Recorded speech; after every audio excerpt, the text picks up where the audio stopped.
The Donald just mogged all of China. President Xi was wrapped around his little finger and gave him everything he wanted.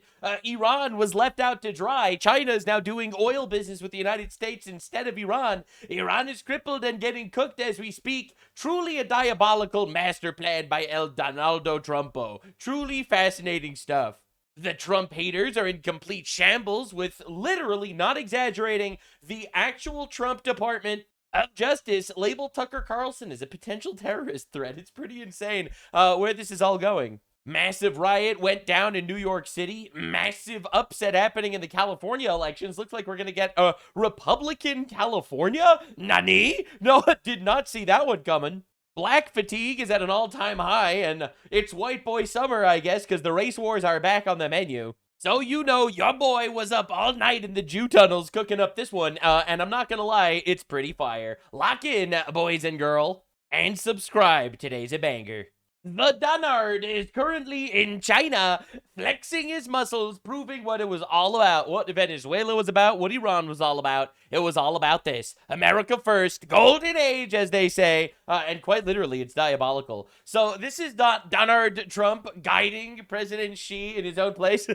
He's like, come, go this way, please. Like, he was literally giving him, like, the hotel experience, walking him through his own country.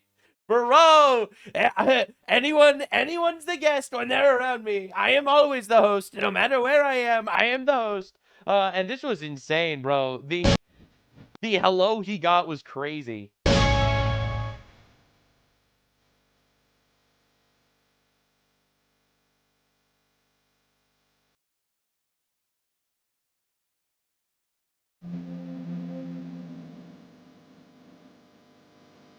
Like, bro, this whole celebrity entrance they gave this man, it's actually insane. It really is. Obungus did not get this level of hello because they know they can't actually mess with this guy, it turns out. Now, the Donard, it was actually, what can I say? He was being magnanimous as always. Well, President Xi, I want to thank you very much. First of all, that was an honor like few have ever seen before. True. And I think I was particularly impressed by those children. They were happy. They were beautiful. The military. One thing I don't understand, what is with your eyes? Why are they so squinty? They represent so much, and I know they represent so much to you. You and I have known each other now for a long time. In fact, the longest relationship of our two countries that any president has had. And that's, to me, an honor. There's one simple difference between us. I win my elections, and you don't have elections. Anyway, the guy went out there. He was very magnanimous. We're going to have a wonderful future together. Beautiful stuff. You love to see it, obviously. And President Xi, he also shocked the world, because even though he's supposed to hate Trump, right? Like, this dude was getting all his oil from Venezuela and Iran. Xi is obviously incredibly pissed at Trump, but you can't bite the hand that feeds you. You can't bite the cock you gotta suck, President Xi. And he understands that. So he was pretty magnanimous as well. Also, the 250th anniversary of American independence. The over 300 million American people are reinvigorating the spirit of patriotism, innovation, and enterprise. That's right. And ushering in a new journey for the development of the United States. That's right. The people of China and the United States are both great peoples, achieving the great rejuvenation of the Chinese nation. Get ready. And making America great again can go hand in hand. We are making America great again. According to China, every communist on the planet is literally losing their mind on suicide watch. President Trump decided he was going to drop a nuke. President Trump had a good meeting with President Xi of China. The two sides discussed ways to enhance economic cooperation between the two countries, including expanding market access for American businesses into China and increasing Chinese investment into our industries. Leaders from many of the United States' largest companies joined a portion of this meeting. The president also highlighted the need to build on progress of ending the low fentanyl precursors into the United States, as well as increasing Chinese purchases of American agricultural products. You know, in the past, they would basically import everything into the United States that we would pay for, and they wouldn't let any of their people buy shit from us. They would tariff the shit out of us. Well, that's over. The two sides agreed that the Strait of Hormuz must remain open to support the free flow of energy. President Xi also made clear China's opposition to the militarization of the strait and any efforts to charge a toll for its use, which is what Iran desperately wanted China's help with. And he expressed interest in purchasing more American oil to reduce China's dependence on the strait in the future. Both countries agreed that Iran can never have a nuclear weapon. This is what we call absolute devastating victory. It cripples Iran. It makes China dependent on us. It means that China can no longer actually back Iran because they are dependent on us. Completely and utterly backstab their allies because the Dunnard told them they had to. Bro was probably swearing under his breath, Dunnard, you asshole. But unfortunately, well, that's just how the cookie crumbles. Donald Trump sets up some big meeting with China, decides to start a war with Iran. Bro is sitting there, something wrong. It's pretty diabolical, but we made progress here. This is insane. Just in Cuba, since it completely ran out of diesel and fuel oil, colossal W. All right, this is what we call Trump W's everywhere we go. All the commie regimes are falling apart. China's literally sucking our dick. It's the only way they could survive at this point. And Rubio was on fire. Now, here's one thing you might not be aware of about Rubio specifically in regards to our relationship with China. Marcus Rubius, first of his name, actually is banned from China until today. It's kind of a celebrity in China. Rubio, not so much. He was banned from the country. Trump had to order Xi to let him in. So China changed his name so we could bypass sanctions. So for the next 48 hours, Rubio's name's Liu. That's right. Marco Liu. That's Trump right. also brought Hegseth, his top. Absolute fucking W. So Rubio is banned from China because he has been a very, very outspoken critic of the Chinese Communist Party and very outspoken in favor of Taiwan's autonomy. All right, so Rubio made an enemy of China. China said that Rubio is banned from the country, and Trump said, we're not doing this without little Marco. And China was like, okay, but we'll change his name to Liu. So now we're letting in Liu. We're not letting in Rubio, we're letting in Liu. Just absolutely dominated. Like, these guys got fucking mogged every step of the way. The problem with NATO, and I've been a supporter of NATO throughout my career in the Senate. I haven't been. And one of the reasons why I supported NATO was because it gave us basing rights. It allowed us to have... Yeah, but the Europeans are cucks. Yeah, that's right. Islamic countries cannot have nuclear weapons. Listen to me, England, when I say that. ...in Europe that we could use in a contingency, like something in the Middle East. You know, where you could have planes flying from some country in Europe and actually protecting our national interests. You'd think, right? In the Middle East, as an example, or in Africa. And so when you have NATO partners denying you the use of those bases, when the primary reason why NATO is good for America is now being denied to us by Spain, as an example, then what's the purpose of the alliance? That's right. That's right. Everyone complains about foreign funding. We give like $60 billion a year to NATO, okay? And they do jack shit for us, all right? I'm so tired of this garbage. Like, oh my God, it's a nightmare, all right? And he is just on fire. To the United States. Joe Biden was begging to get back into a nuclear deal with them. The whole world, you know, the French, the Germans, the UK, they imposed new sanctions on Iran last year, snapback sanctions, because of the nuclear threat. Yeah. The whole world has seen. Yeah. Iran was building up a conventional capability where they would have so many missiles and so many drones that they could overwhelm anybody's defenses.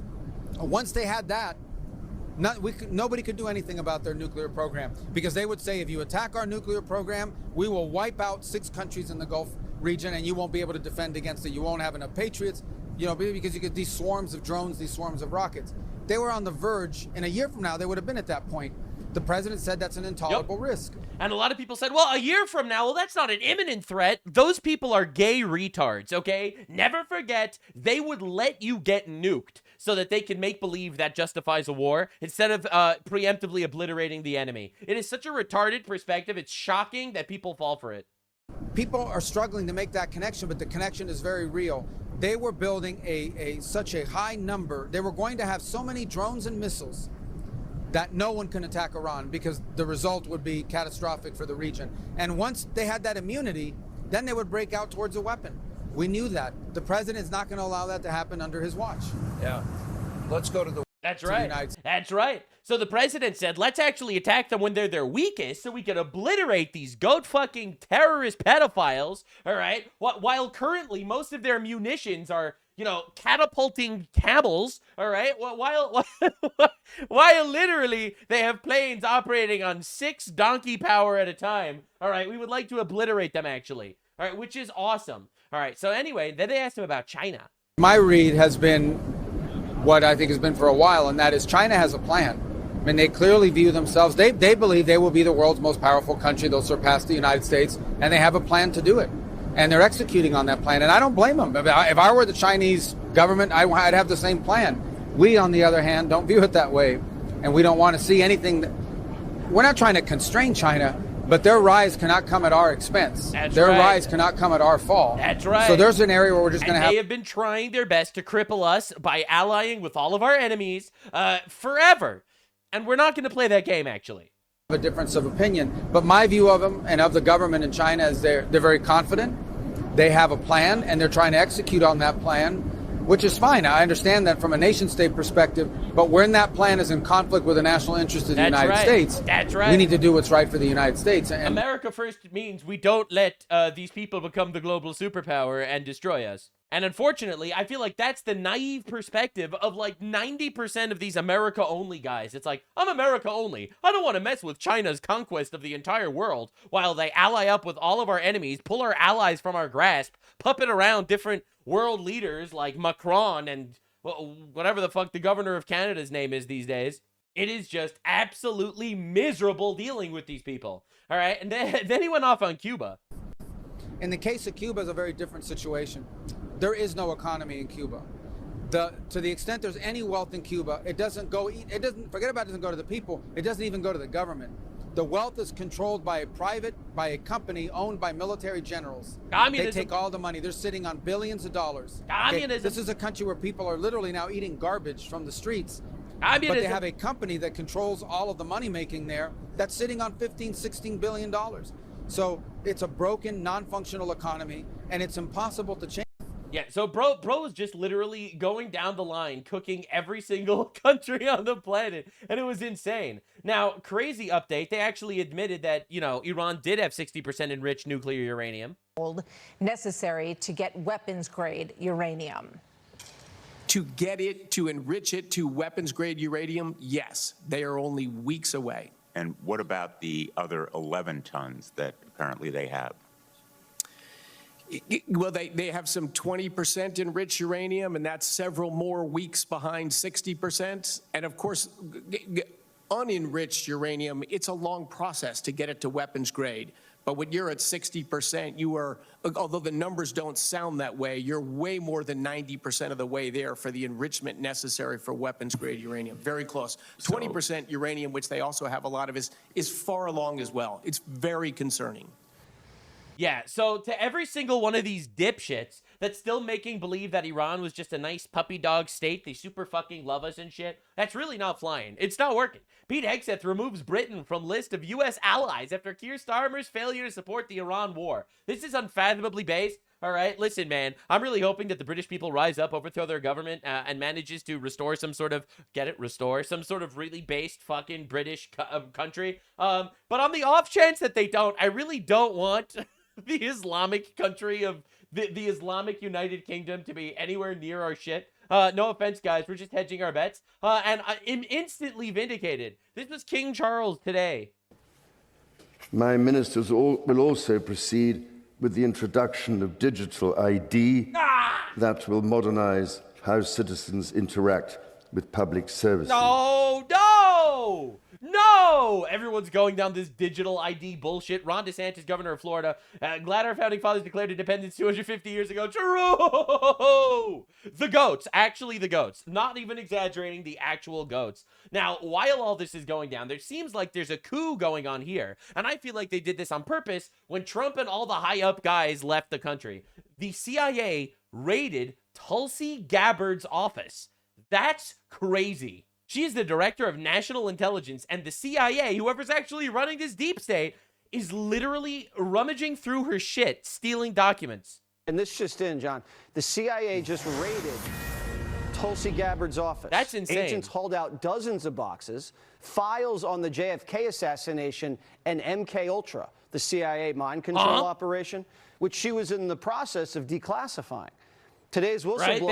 So this is the thing. Whenever Trump promises transparency, and it's a whole process to get anything done in the government, obviously, because the government's bullshit and it's way too big and we need to shrink it down and we need to stop paying taxes. All of us need to come together, unite as one, and not pay taxes and see what happens. Unfortunately, will this happen? Probably not. But is it a nice dream? Yes, it is. Because actually, fuck the government. So finally, she manages to get her hands on these CIA documents that she's been trying to unclassify forever, and the CIA raids her office and steals that shit. What are we doing? Literally, what is happening? Who ordered this?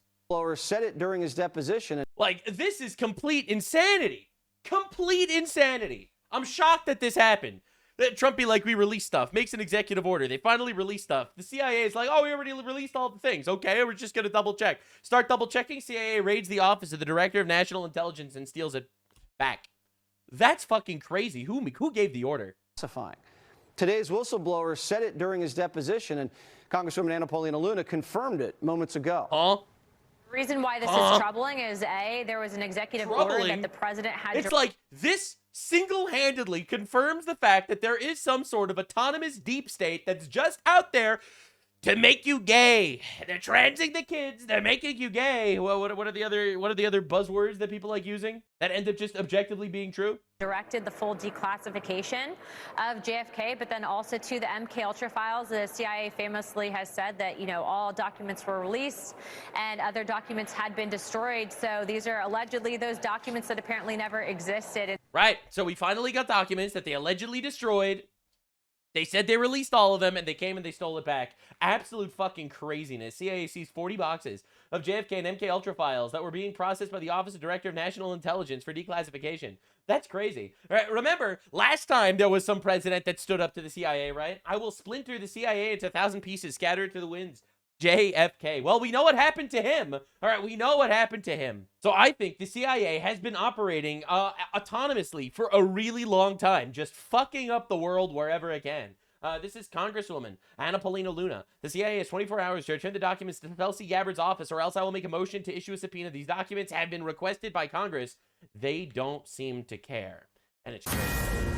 Fox News alert, it is all pomp and pageantry in Beijing. The Chinese just rolled out the red carpet, welcoming President Donald J. Trump and his delegation to the capital. The weather in Beijing was a hot 87 degrees when Air Force One touched down. Good thing Miller brought his Bermuda shorts. POTUS and his team were greeted on the tarmac with flowers, a military band, and hundreds of little Chinese children smiling and waving American flags. Nice? It's the first time a U.S. president's visited China in almost 10 years. The last time, Trump. Before that, it was Obama.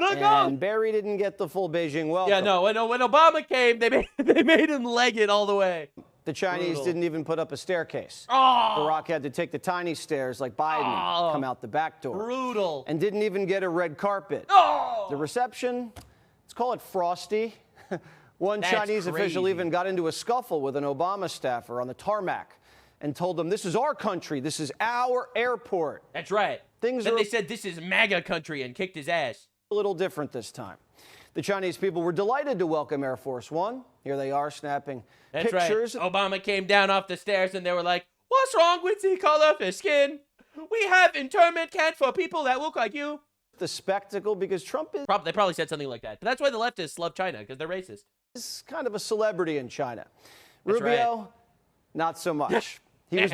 Rubio, not so much. He's sort of kind of maybe a little bit been banned for the country. So because this is a very busy day and this video is not a very long video at all, I do a deep dive in all the things every day. We're gonna have to speed this along. I have to show you all the highlights because this is insane. The Donard is doing things that no one thought possible. Everyone's saying that he's a buffoon when it comes to, international cooperation and negotiations. They have been completely and utterly dumbstruck and obliterated by this. All right, just to understand exactly what's going on, they have been thoroughly humiliated. All of the pressure that Donald Trump was putting on China through toppling Venezuela, for threatening Cuba, for obliterating Iran, all of China's buddies, China still has to play ball. But the president has also cultivated a strong and genuine relationship with Xi Jinping. How? And he's managed to navigate the last decade. I think they just respect a strong man. They respect a nationalist, a strong man that loves his country, as opposed to whatever the fuck Obama was. With the Chinese well. besides the China virus. That's right. More on that later. Right. So all eyes on Beijing tonight as the summit kicks off at any moment. Anything could happen. All right. Well, we'll see. Anything could happen, and I'll show you what happened so far. According to Trump, Xi agreed not to supply Iran with any military equipment. Absolute cinema. And even better than that, President Xi agreed to the following for President Trump, according to Fox News, to give the U.S. anything Trump needs for Iran, to buy more soybeans, to buy U.S. oil, buy more LNG, and buy 200 Boeing jets. Infinite American century. China, I really appreciate you trying to play the game, but Dunard had other plans. President Xi banging his head against the wall. We got you with China virus 10 years ago. How the fuck he back in office? Anyway, he back in office. And it's looking really good for the US of A, the greatest country in the world. Now, while Donald Trump is making historic deals in China, we got New York falling apart. We got Zohran Mamdani bailing out with state funds, increasing taxes, riots all over the streets, people getting blown up by Islamic terror. Classic New York stuff, I guess, these days. We just have to get used to it. So anyway, this is where it all started. Mamdani is set to release his fiscal year 2027 budget. The mayor's record-setting $124 billion plan expected to create a spending gap of more than $5 billion. And the mayor is now reportedly backtracking on that controversial plan to raise property taxes in the city by nearly 10%. Now, you mean to tell me if he increases the property taxes by 10%, he can't do that because literally all the rich people will leave and will have no money because communism cannot create anything it can only destroy? Well, color me shocked and appalled. This won't go well for his entire strategy of let's literally import an underclass into society that we could fund through the money of the wealthy people. the governor is coming in with a bailout to try to save him, forking over a whopping $4 billion. Yeah. Gee, I wonder what her political interest is in doing that. Joining us now is Fox Business anchor David Asman and strategic. Yeah, so essentially, this is insane. For those of you unaware, Mamdani is making it look like a colossal W that he's managing to balance the budget. Balance the budget means he took $4 billion from the state, from taxpayer funds of the state. Just absolutely humiliating everyone. You know, New York City got played, and people are rebelling in the streets. Stores are getting rioted and looted, and it's bad. For those who have watched budget after budget, it is tempting to assume that we are engaging in the same dance as our predecessors. Let me assure you, nothing about this is typical. Oh, man. That's why our solutions won't be either. Oh, man. There are two paths to bridge this gap.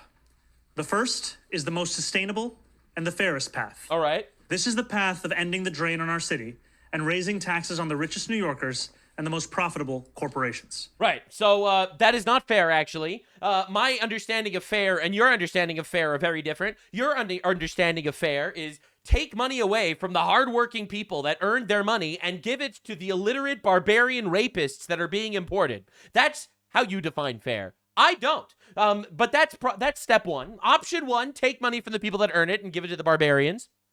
The onus for resolving this crisis should not be placed on the backs of working and middle-class New Yorkers. Sure it should. The onus of the crisis should be New York should stop taking taxes from everybody and let people get jobs and figure shit out. Yup, that's how it should work. And if it doesn't work for you, you should leave. You should leave the country, actually. That's right. You should get deported if you're not a citizen. Yep. If we do not fix this structural imbalance and do not heed the calls of... Structural imbalance means we're going to import infinite retards and they're going to be poor, and it's totally unfair that the retards we're importing from butt-fuck nowhere Somalia are poor. New Yorkers to raise taxes on the wealthy. This crisis will not disappear. It will simply return. Bro, year after year. This won't make the crisis disappear even if you do steal the money from the rich people. All right, you think that's going to help? Bro, the rich people are going to leave.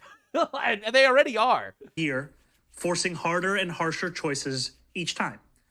And if we do not go down the first path, the city will be forced down a second. All right, so that's the first path. Take money from the people that earn it. All right. Second, more harmful path. Uh-oh. Faced with no other choice. Uh-oh. The city would have to exercise the only revenue lever fully within our own control. Uh-oh. We would have to raise property tax. Yeah, by 9.5%. So option one, we take money from the people that earn it and give it to the barbarians that don't. Option two, we literally just take money from everybody.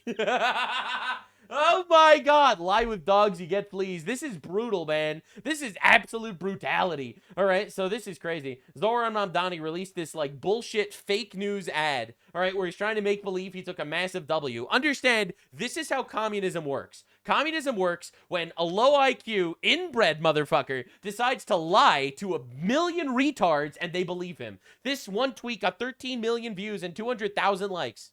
New York, it's executive budget season. And I'm proud to announce that our city's budget is fully balanced. Because he got $4 billion from the state taxpayers. Understand, this was not a Mamdani W. This is, he just managed to get $4 billion from the state. This budget isn't just about numbers on a page. It determines if our libraries get funded, if a street is safe to cross, if snow is actually shoveled. Listen, man, the streets aren't safe to cross for a totally different reason, but you don't want to start talking about fatigue. After a storm, and you deserve to know exactly how we got here. Bro, there was literally a snowstorm and your guys didn't shovel the streets. Inherited a $12 billion budget deficit. We are speaking about a fiscal crisis at the scale greater than the Great Recession. Was the Great Recession? Great Recession. Many said the only way out of this was slashing services and passing an austerity budget. We rejected that. That's right.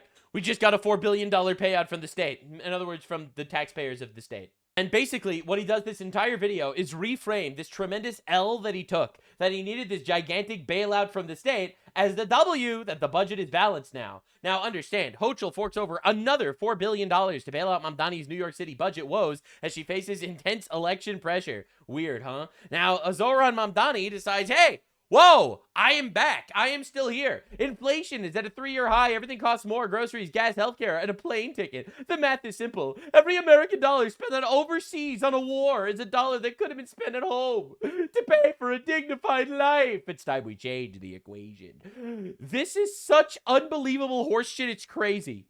We basically spend the same amount on the military whether we go to war or we don't. That's one. Two, we spend way more on Social Security than we do on the military by like a lot.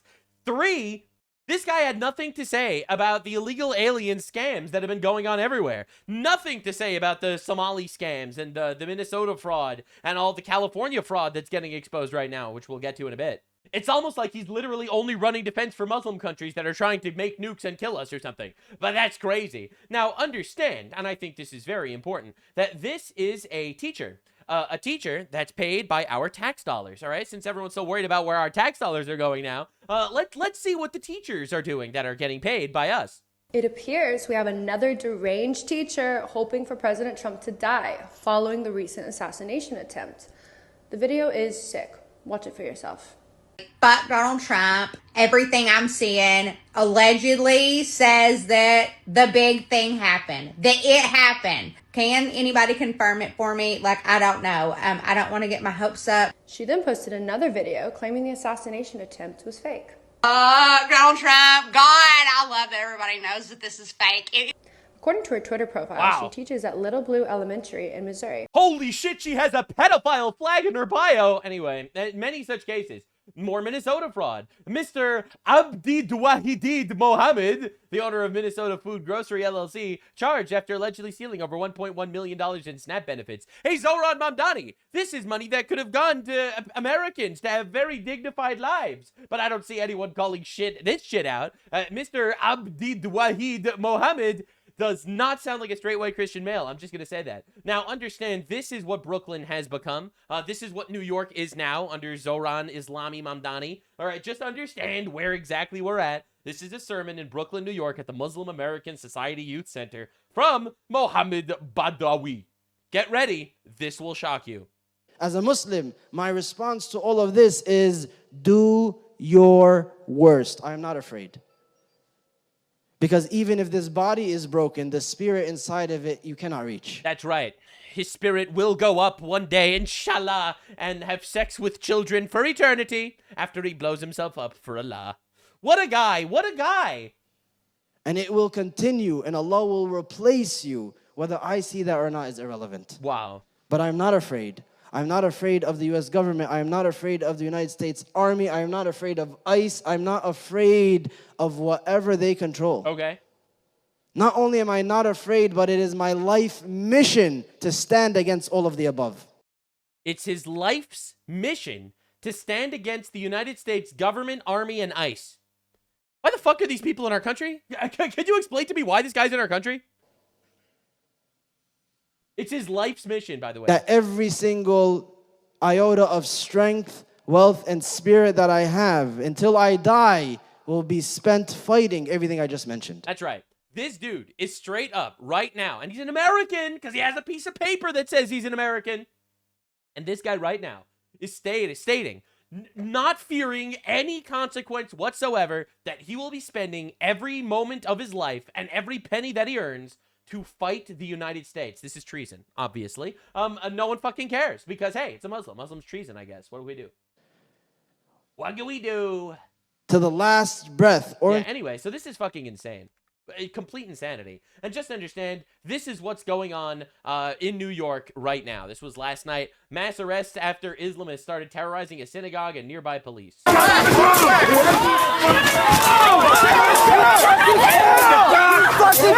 back! Like, this is complete insanity. Absolute and utter insanity. That we're having these, Muslims storming different communities every single fucking day, making believe they care about Palestinians, which they don't. And that, yeah, let's be real. They don't give a fuck about the Palestinians. They only wish the Palestinians were more successful at killing Jews. But unfortunately, they're retards. Average IQ in Gaza is 67 for a reason, and those motherfuckers got humbly humiliated. Very much. They started a war and lost. It's sad for every single casualty that died in a war that they started, but these motherfuckers are making believe they care about them. Anyway, it doesn't stop. So this is every single day in New York right now. All right, so here we got a Jewish kid on a bike, just going down the street on a bike. Everything nice. He's going around this nice, cute family, and they just push him off the bike. This is just every day, by the way, in New York. Every single day. All right, don't get it twisted. This is a daily occurrence under Mamdani. All right, so every time these people scream about neo-Nazis, bro, it's the left and the Muslims that are brutalizing the Jews every single day. All right, what is this? You still working for LaGuardia? No shit. This guy is a security guard at LaGuardia Airport. You still working for LaGuardia Airport? I looked up your mom's ass. Come on, you still working for LaGuardia Airport? Yes. Yeah? Maybe. I don't know. Look at this nut job. Look. I love how he first said yes. I love how he first said yes, and then realized, holy shit, my inbred ass just admitted. I'm gonna get my bodyguard on you, motherfucker. Look at these guys that cuck. Look at these guys that cuck. He's Islamophobic. Guys that cuck. He's Islamophobic. They say as they storm his neighborhood. He's Islamophobic. Gaza cuck. Benzona. Gaza cuck. Sharmuta. Gaza cuck. Gaza cuck. Benzona. Gaza cuck. Benzona. Gaza cuck. Gaza cuck. Benzona. Gaza cuck. Do something. Gaza cuck. Do something. Gaza cuck. Nice. Gaza cuck. Yeah, bro out there openly calling for the death of the Jews and shit. You know, this is just classic. All right, this is a more Jewish neighborhood in Brooklyn. Forced to watch this shit every day.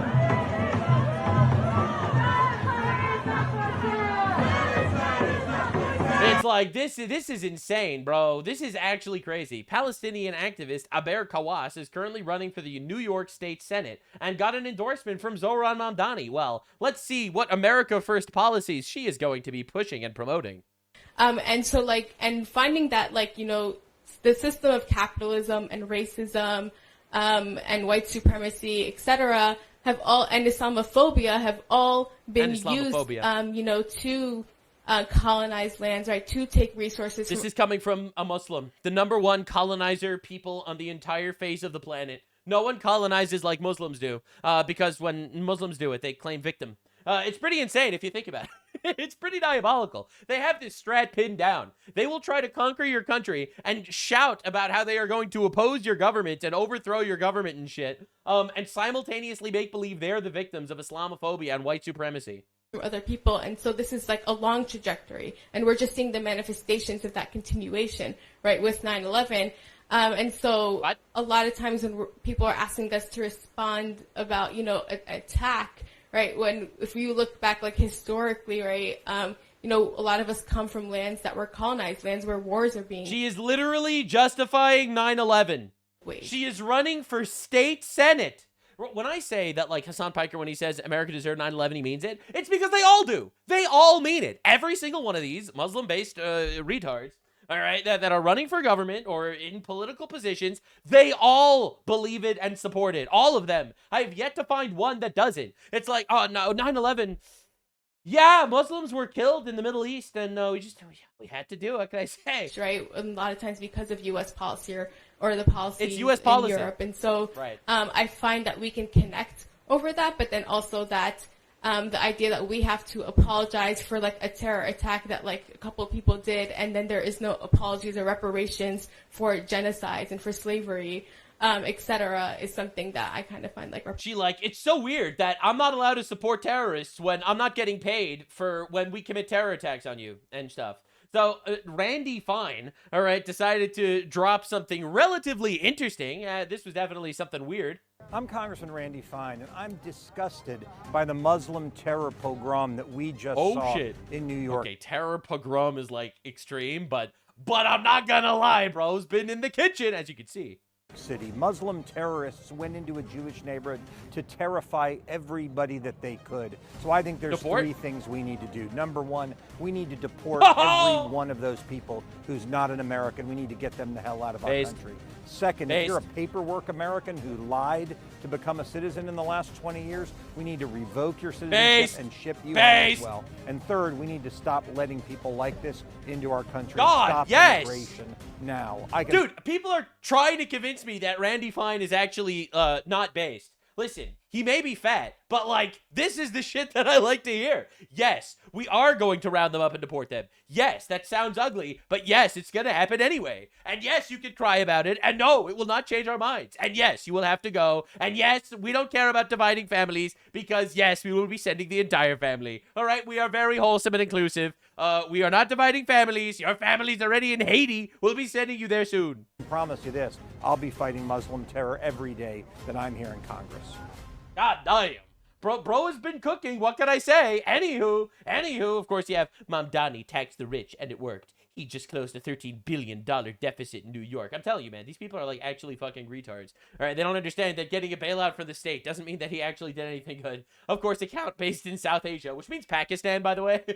South Asia is always Pakistan, all right, once you pay attention. Now, understand that we are needing to deal with this every single day in the United States of America. New details, ICE is confirming 2 thugs that shot a 17-year-old pregnant teen in Texas, murdering her unborn baby, are illegal aliens now charged with capital murder. Why the fuck are they in our country? Why the fuck do the Democrats insist on importing more of these complete and utter filth retards? It's disgusting. It's disgusting that there's a story like this almost every single day. And then you get Piers Morgan being like, well, white people also kill people sometimes too. But white people fucking live here. We don't need to import more killers. What even is this line of questioning or argument? Also, they do it a lot more. They're the capital of rape. We don't want to import people from the capital of rape. All right. Meanwhile, the Dominican Republic, all right, is now ramping up its mass deportations of Haitians. This is because Haitians are actually an inferior culture. Same island, why the urgency? They deported 450,000 Haitians. Well, let's look into the stats. The Haiti homicide rate is 68 per 100K. The Dominican Republic homicide rate is 8.7 per 100K. Haiti's GDP is 3,000, and Dominican Republic GDP per capita is 30,000. Haiti's literacy rate is 61%. Dominican Republic's literacy rate is 95%. Haiti's average IQ is 67. Dominican Republic average IQ is 82. So we need to deport all the Haitians there. Meanwhile, in the United States, Dems are suing to let Haitian illegals stay forever. Understand they fucking hate us. Understand the objective reality that, yes, it's an inferior culture. Yes, 67 IQ is absolutely an objective outcome from 1,400 years of inbreeding. It's not racist to say half of them can't read. Half of them literally can't read. And we wonder why it's shifting our culture. Bro, this isn't American culture.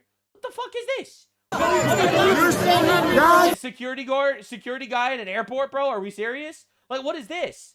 This isn't American culture. Well, I didn't grow up here. Well, what are we doing? This is insane. This is newly sprouted. Right, you got people out here literally calling to fight against the United States government in their mosques. Excuse me, what? We don't need to live like this. No one will convince me that it's normal or fine. And no one will convince me that it's racist. All right, so this officer is currently in major trouble. He just got fired in Oregon for racist private remarks. that they caught on his body cam. Listen to the remarks and tell me how racist they are. You got your jewelry, you have your nice clothes, but what do you do? What do you do to stand for your Somali and Latino communities? Fuck the Somali and Latino communities. I'm about the American communities. The GOAT, just objectively correct. I'm about America, son. So, while you're trying to divide us further, I only care about the left-handed Somalis. You know what? What the fuck are you talking about?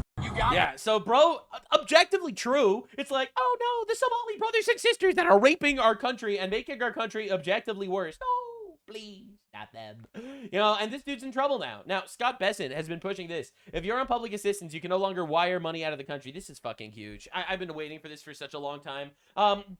Obviously, if you're from Somalia and you're not working here and you're getting taxpayer dollars, which shouldn't happen anyway, of course you shouldn't be able to send that money out of the country. Duh! It's just logic and common sense. Now, the funny thing is, I swear there is a dipshit virus that is just raping half of our civilization right now. Right, so this is Pierre Poilievre. He's actually a relatively based guy. Right, he's relatively based. He's a Canadian guy. He lost the last election because he's not based enough. All right, so this is him. Why isn't housing affordable in Canada? Let me ask you this. We have 10 times as much land per person than the next closest G7 country, and yet we have the fewest homes per capita. Yeah, because the people are not very numerous, the terrain is relatively shitty in a lot of Canada, and migration. You imported infinite retards into your country. Now, in my opinion, by far, the funniest part of this video, I don't even need to get into all the details of him talking about how the left wing imported infinite retards. He's a right-wing guy. My guy. I found the reason. I found out why housing is not affordable in Canada. Okay? I figured it out. I did some snooping and I figured it out, my guy. This is the reason. All right. Now, just in, Canada court blocks Alberta separatists' bid to force an independent vote over failure to consult Indigenous peoples. Oh my God! All right, so Alberta wants to leave Canada because Canada is gay as fuck. All right, it's gay Mexico for real, for real. Slightly colder, a lot gayer Mexico. All right, and those guys, Alberta wants to separate because fuck those people. All right, it's a conservative state. They don't want to be completely ruled by transsexual Marxists. Okay, they're not interested in becoming a foothold of the Indian motherland. So they all come together that they're going to actually push this out, and they're going to try their best to actually separate. They get the numbers in. They're supposed to actually go to national vote, and Canada court blocked it because, well, they didn't ask enough Indigenous people, I guess. Now, I'm not going to lie. Canada is so thoroughly, fundamentally mind-raped by the Indigenous people, it is insane. As someone that's lived in Canada for a couple of years, Canada is so woke, nothing's illegal on stolen land kind of shit. Anyway, Indigenous people, you can completely control us. This is bullshit. And also, this is not democracy, all right? They claim to be a democracy, unlike Trump, who's a fascist. And then it's like these people vote to separate. And then it's like, oh, you didn't ask Big Chief Brother Bear, who, as far as I'm concerned, does not have any stake in my country. But I guess Canada doesn't feel the same way about this. I am Indigenous, and therefore I don't need to follow Canadian law. Also, you can't follow Canadian law without my approval, because I am Indigenous. Actual joke country. Bro, y'all got conquered 500 years ago, okay? Sorry, it's over. Why are we still doing this? Why are we still doing this? Why must we placate all these people? You know, Rupert Lowe is fighting back in England with actual based logic and facts. Muslims electing Muslims exactly because they're Muslims. Then they could govern as Muslims for Muslims. Demographic changes, birth rates, and mass immigration means this is what's going to accelerate rapidly. This is happening in New York right now. This has been happening in England for 10 years, and somehow people are so fucking retarded that they don't want to pay attention. What is our country going to look like in 50 years, 20 years, 10 years? Honestly, think about it. On our current projections, Britain has an Islamic future. That is just a fact. I don't like it. In fact, it terrifies me, but it's true. I do not want my grandchildren's children to grow up in Muslim Britain. Tower Hamlets, Rochdale, Birmingham, Luton, Blackburn, large parts of London. I could go on. Sectarian nightmare, deep divisions across community in parts of those towns. And others, it's completely united by Islam. That's our future. Unless we act, unless we organize, unless we vote, there is still time. Restore Britain is the only serious political party with the courage to stand up for a Christian Britain Britain. We are the only political party with the courage to do what is necessary. Mass immigration from Islamic countries will end day one. Banning halal slaughter, cousin marriage, burqa, niqab, dominating Islamic prayer will be outlawed, along with any form of Sharia law. We will not tolerate the call to prayer being blared across our Britain towns. The colonization of our cities from foreign enclaves practicing medieval practices will end. The Islamification of Britain will be halted and reversed. That's what Restore Britain will do. If you agree, join us, join the party, attend your local meetings, volunteer, help us. This is insane, and it's so correct. It's so objectively true, and that's why people are mad. People are mad is because he's actually just saying something objectively true. It sounds pretty awful.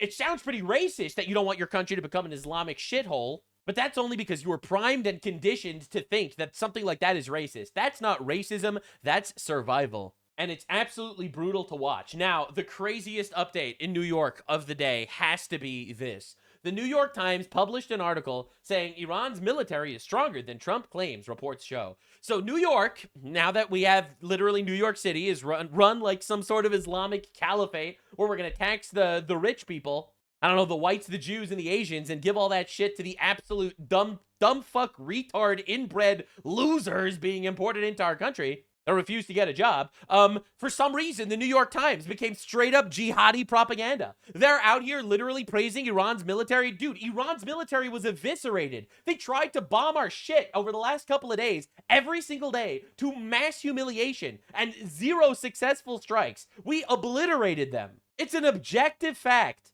And if this wasn't true, we would know, because they've been trying so hard to break through our blockade, and they cannot. They haven't sunk a single one of our ships, thank God. But it means that they've been thoroughly defeated. This is crazy. And it doesn't stop. They just constantly spew this jihadi propaganda. This is the craziest thing I've ever read in my entire life. All right, so this is a reporter for the New York Times publishing a story from an anonymous Palestinian witness. In other words, they made it the fuck up. On one occasion, he said, he was held down, stripped naked, as if he was blindfolded and handcuffed.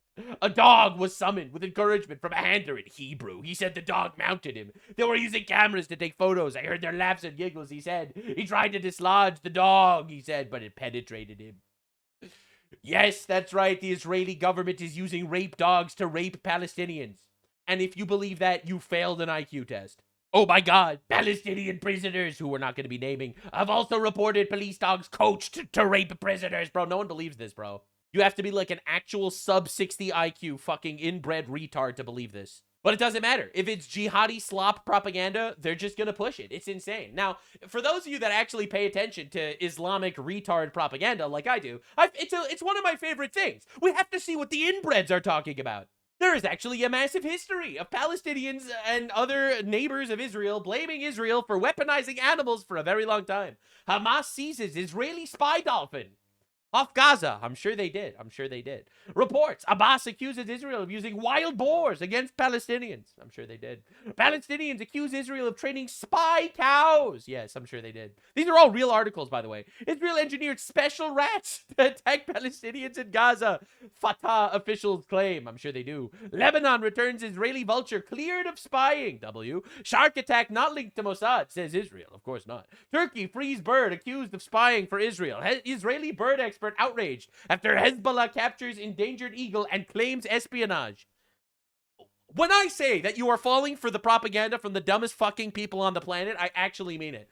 Iranians arrest 14 squirrels for spying. Iran's ex-military chief Israel sent lizards to spy on nuclear program. These are all real articles, by the way, that came out over the years. All right, over the years.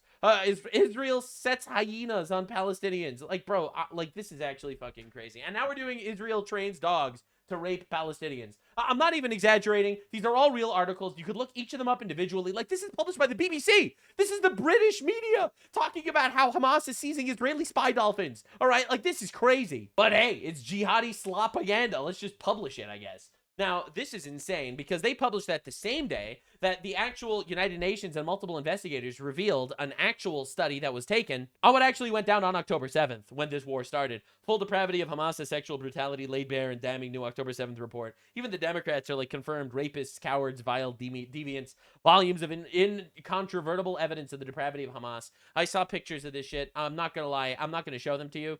It was women getting raped and then murdered and then nails nailed into their genitals. And that is just one of the relatively less horrific things that they've done. It's an absolute travesty. Israel was definitely holding back when they decided not to obliterate Gaza completely. I'm not gonna lie, it's fucking insane. Anywho, the glowing New York Times also is now promoting Massey, right? Massey is a Trump backstabber, all right, and he is currently up for re-election. His primary is going on right now against Ed Galrain. Who knows? It's pretty evenly split between the two of them, except Massey is a Trump backstabber. New York Times, he's one of a dying breed in Congress, and America needs him more than ever. He's a Republican. We have the New York Times running defense for a Republican because he backstabbed Trump. Understand where we are. And of course, Israel is planning on suing the New York Times over an article saying that Israeli soldiers are using dogs to rape Palestinians, because obviously that's fucking retarded. Update on some actual good news to wrap this little segment up. Representative Andy Ogles from Tennessee, the fucking GOAT, excited to announce my 83-page Assimilation Act has been introduced. Months of labor undertaken by staff.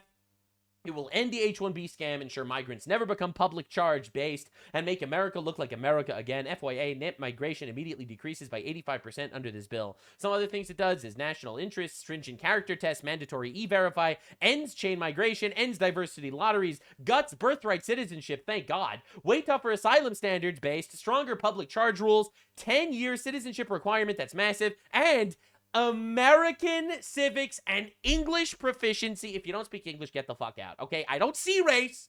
I'm not a racist like that, but I can fucking hear race, bro. If I get an Uber, I don't want to, ¿Cómo estás, señor? Señor, ¿cómo estás? I want him speaking goddamn American.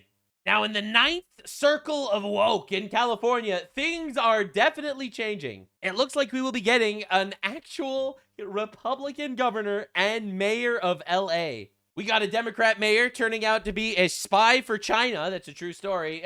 Literally, she's going to jail. We got Democrats losing their elections. We got Democrats turning on each other. And just right before that, I have to show this to you. This is the craziest thing you'll ever see. Okay, so this is AOC being a complete and utter moron. I know she's not LA, but she's got that LA vibe of being completely dumb as bricks. All right, AOC on the new Tennessee congressional map, which would eliminate the last Democrat seat.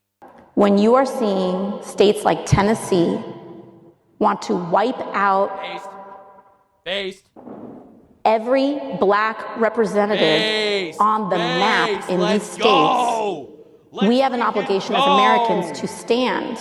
We don't. With black, you are literally sitting. Americans and communities whose representation is being disenfranchised.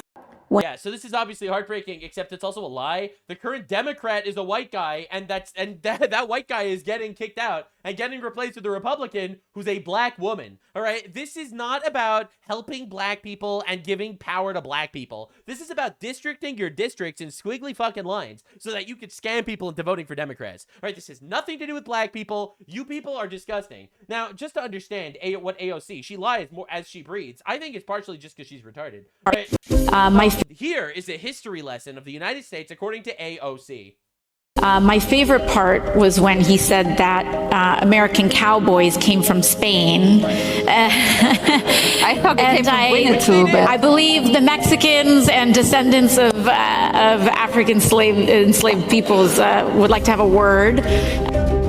That's right. The American Revolution was against the billionaires of their time. What? And we're declaring independence from such an extreme marriage of wealth and power. That's right. And how Black Americans really created democracy in this country. Right. That's exactly right. How they literally made something from nothing. That's right, it's true. Perhaps my colleagues were not fully present for the events on Wednesday, but we came close to half of the House nearly dying on Wednesday. What? That's right. We all remember January 6th, where everyone was almost killed by flying mythical dragons and centaurs. All right, we all remember that. Now, I just want to make this very clear. All right, your Latino is getting a fucking mogged by our Latino. Our Latino kicks your Latino's ass, just to make this clear. All right, now let's get it back into California falling apart with the mayor. It turns out a California Democrat mayor is a Chinese spy. According to the Department of Justice, Eileen Wong and her former fiancé ran a fake website from 2020 to 2022. They published articles at the direction of the Chinese government. Weird. Here's an example from Wong's plea agreement in which she instructed to share a story denying the existence of genocide and forced labor camps inside China. Of course. The 2023 report looked into the scope Nothing of wrong in Chinese China. espionage China's in the United beautiful. States. We love China. It found more than 200 incidents since 2000, with a significant spike in recent years. Last month, the FBI also gave insight into China's nefarious tactics.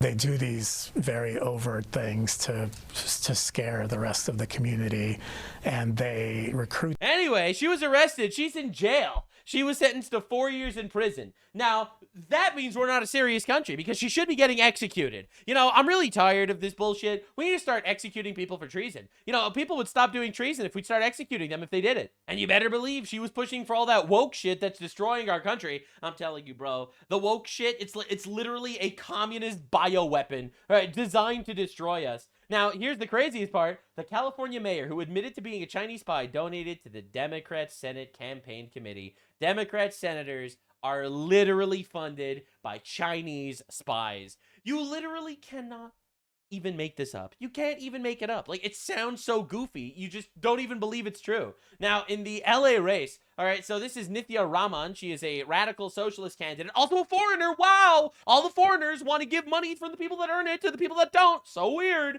A socialist candidate for the LA mayor said the Republican candidate Spencer Pratt is a mini Trump who's a fascist. But I also think it's a very real thing that we should take seriously and we need to grapple with, and we need to offer it an honest response.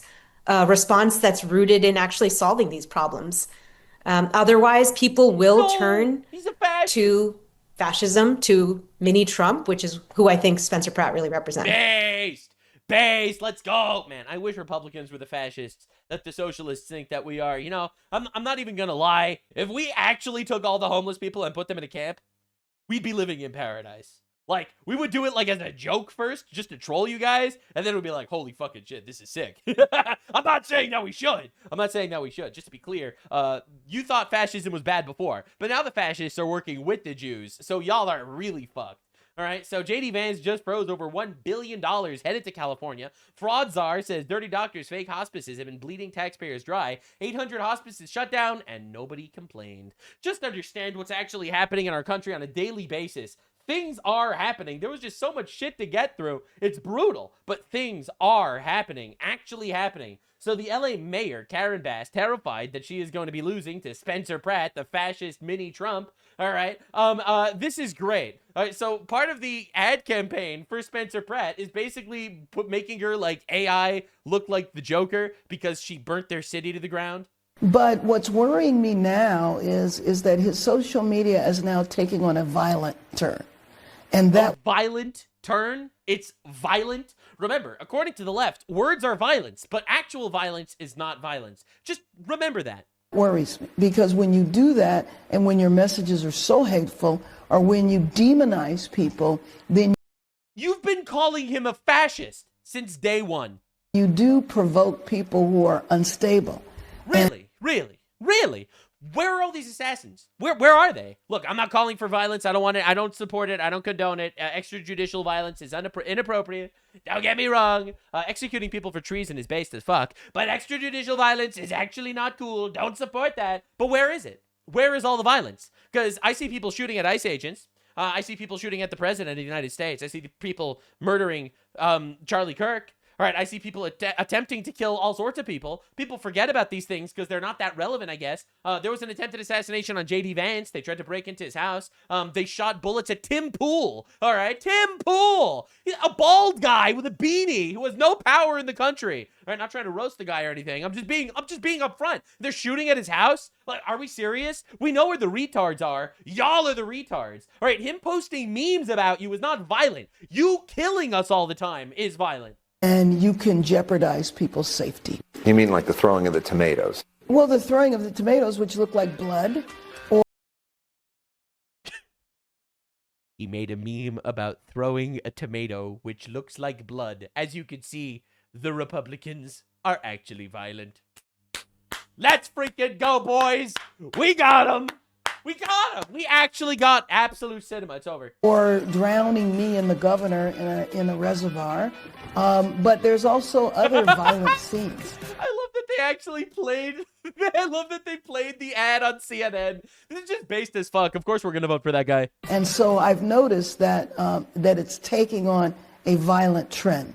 But what's it's violent that he's making fun of you for burning down the city. Now, here's the craziest thing. TMZ tried to do a hit piece on Spencer Pratt. Literally, the entire left-wing LA media apparatus made this guy enemy number one.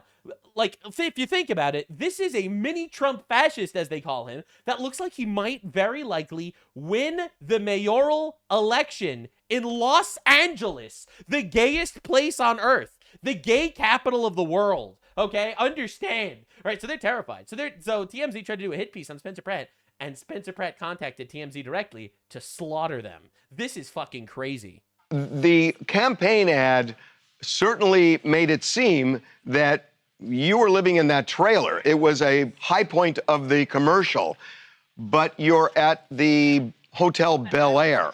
So kind of undo that for us. No, to be clear, that is where, excuse me, that is where I live. That's where Karen Bass, Mayor Bass, burned down my house. That's right. That is where I love the messaging. There were fires, and that you were incompetent, so you burnt my house down. I don't have a house now. Understand? This guy's running for mayor in LA literally because you burnt my shit down, and now I'm gonna burn down the Democrat chokehold on this fucking city. I will live until I have a new house. The Airstream is a temporary facility. A hotel is a temporary facility. Where my kids are in Santa Barbara right now is a temporary housing. This is where I live. This is where they burned my house down. So this semantics or the nuance of this is the consequences of their failed leadership. And again, I don't live at the Hotel Bel Air. I don't live in the Airstream. I don't live in the Santa Barbara. I don't have a house. They burned it down. That's right. That is why I love that they tried to get him on this. They're like, he said he lives in a little RV because his house burned down. And in reality, we caught him staying at a hotel. Is that really a gotcha? You're just reminding everyone that your fucking bullshit policies burnt his house down. I got into this race because of these people that will burn your house down and act like it's no problem. So this idea that anyone's like, oh, he's at a hotel. I'm at a hotel because these psychopaths are messaging me every day. They're going to kill me because Nithya Raman is calling me a fascist because I don't want people to have their... Right, you want this guy to live in a little fucking RV trailer in an empty lot with a burned down house when you have all these bullshit politicians calling him a fascist and you have left-wing assassins showing up everywhere to kill people? Like, are you serious? Kids next to drug addicts at the park or stepping in human poop when you get your matcha. I have common sense. That's not fascism. So these psychos here... No, that's not true. Actually, we are going to be building camps. It's going to be awesome. I'm a fascist. And then they literally, like, if you would like to see the death threats, I can send them all offline where people are like, I'm going to hire people to kill you. So yes, unfortunately, now I have a security team and they will not, even if I wanted to stay in the Airstream, would let me because there's 360 unobstructed views since there's no houses. That's right. So you can literally snipe me out. Literally no fucking houses. You know why? Because they got burnt down. Because you are psychopaths.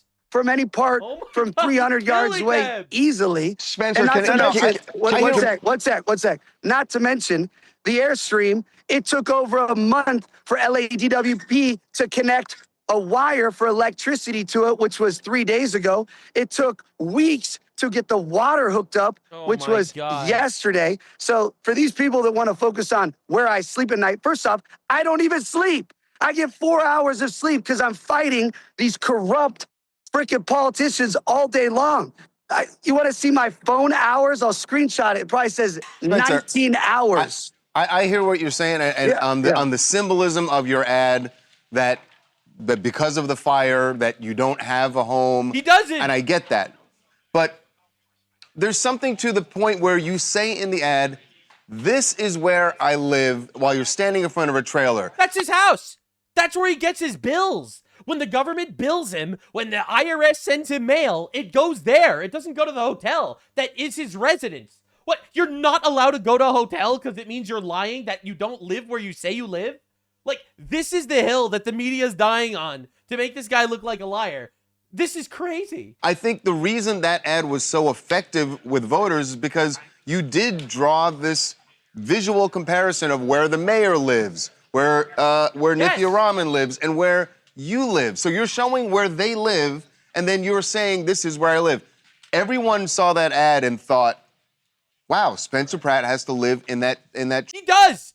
He literally does. Or every once in a while, he'll sleep in a hotel room.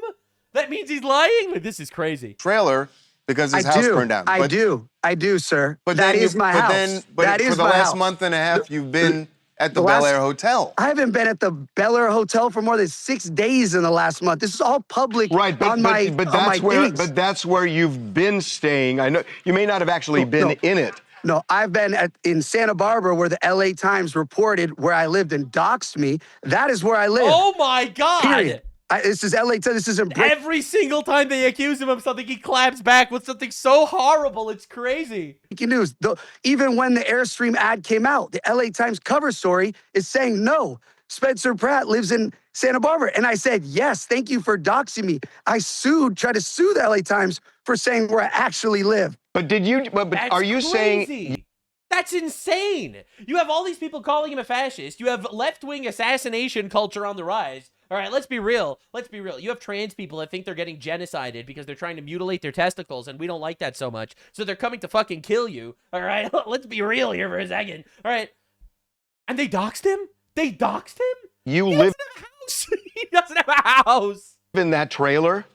I don't live anywhere, is what I'm saying. I don't have a house. They burned it down, Harvey. I don't have a house. But why not say that? Spencer, that would be really effective. Why not say that in the ad? I don't have a home. You texted me today. I have never told anyone I lived in it. And yet, in the ad, you say, this is where I live. This is my house. This is my property. There's nothing there, Harvey. It's dirt lot. He doesn't have a house. This is his house. It's rubble. Yes. I had to have it craned in to the lot. That's what people are. This is psycho. I only got on this live because I love you. But so last time I'm going to talk about this because the reason I am running is because they burned down 7,000 houses. This is where everyone lives. They don't not consider that their home just because it's a dirt lot, because it's an Airstream, a teepee, a tent. When you're a fire victim, this is where you live. Bro, they burn it down. This is where I always will live. And they're trying to flip this on. Oh, but so you don't actually live there. He doesn't have a house. You don't sleep there? His bed was burnt down, man. Like, what are we doing? This is going so badly for them. Bro, we're going to get a Republican mayor in Los Angeles. People are missing the messaging of the consequences. But Spencer, again, listen, I've known you for a long time. Yes. And you're a really smart guy. And you are all over these ads, which have been, honestly, they've been lauded by people who have said these are, brilliant ads. Wasn't the point there, and I believe the trailer door was even open, wasn't the point to telegraph to people that your body went inside that trailer night after night? Holy shit. So he's not allowed to stay in a hotel because they burnt his house down, and the only thing he has there is a little trailer now, and he doesn't want to live there every single night, especially after they doxed him? I mean, wasn't that the point of the ad? No, the point of the ad is to show this is where they burned my house down. I have no house. This is their houses. They're fine. And this is where I live. This is where my town lives. This is our reality for the next 10 years, if we're lucky. That'll be there for the next 6 years. And I'll say, I live there. I live in the Palisades. I'm a registered voter to that address. By the way, a lot of people don't know this, but the Palisades fire started by left-wing terrorists that were inspired by Luigi Mangione. All right? And actually burnt all that shit down. Just understand the left-wing violence epidemic that's literally washing over our country. Angelino. Even if my family and kids have to now go to school in Santa Barbara, I am Angelino. This is my town. This is where they burned me down. So I am on set with these lovely people at Interview Magazine, and I can't be just ranting all day, but I appreciate you. People can be all caught up in the nuance of where I live or where I don't. I'm running for mayor because these people will burn your house down, cover it up. Spencer, the nuance is you being truthful to vote with voters. Oh my fucking God, his house got burnt down. He said, this is where I live.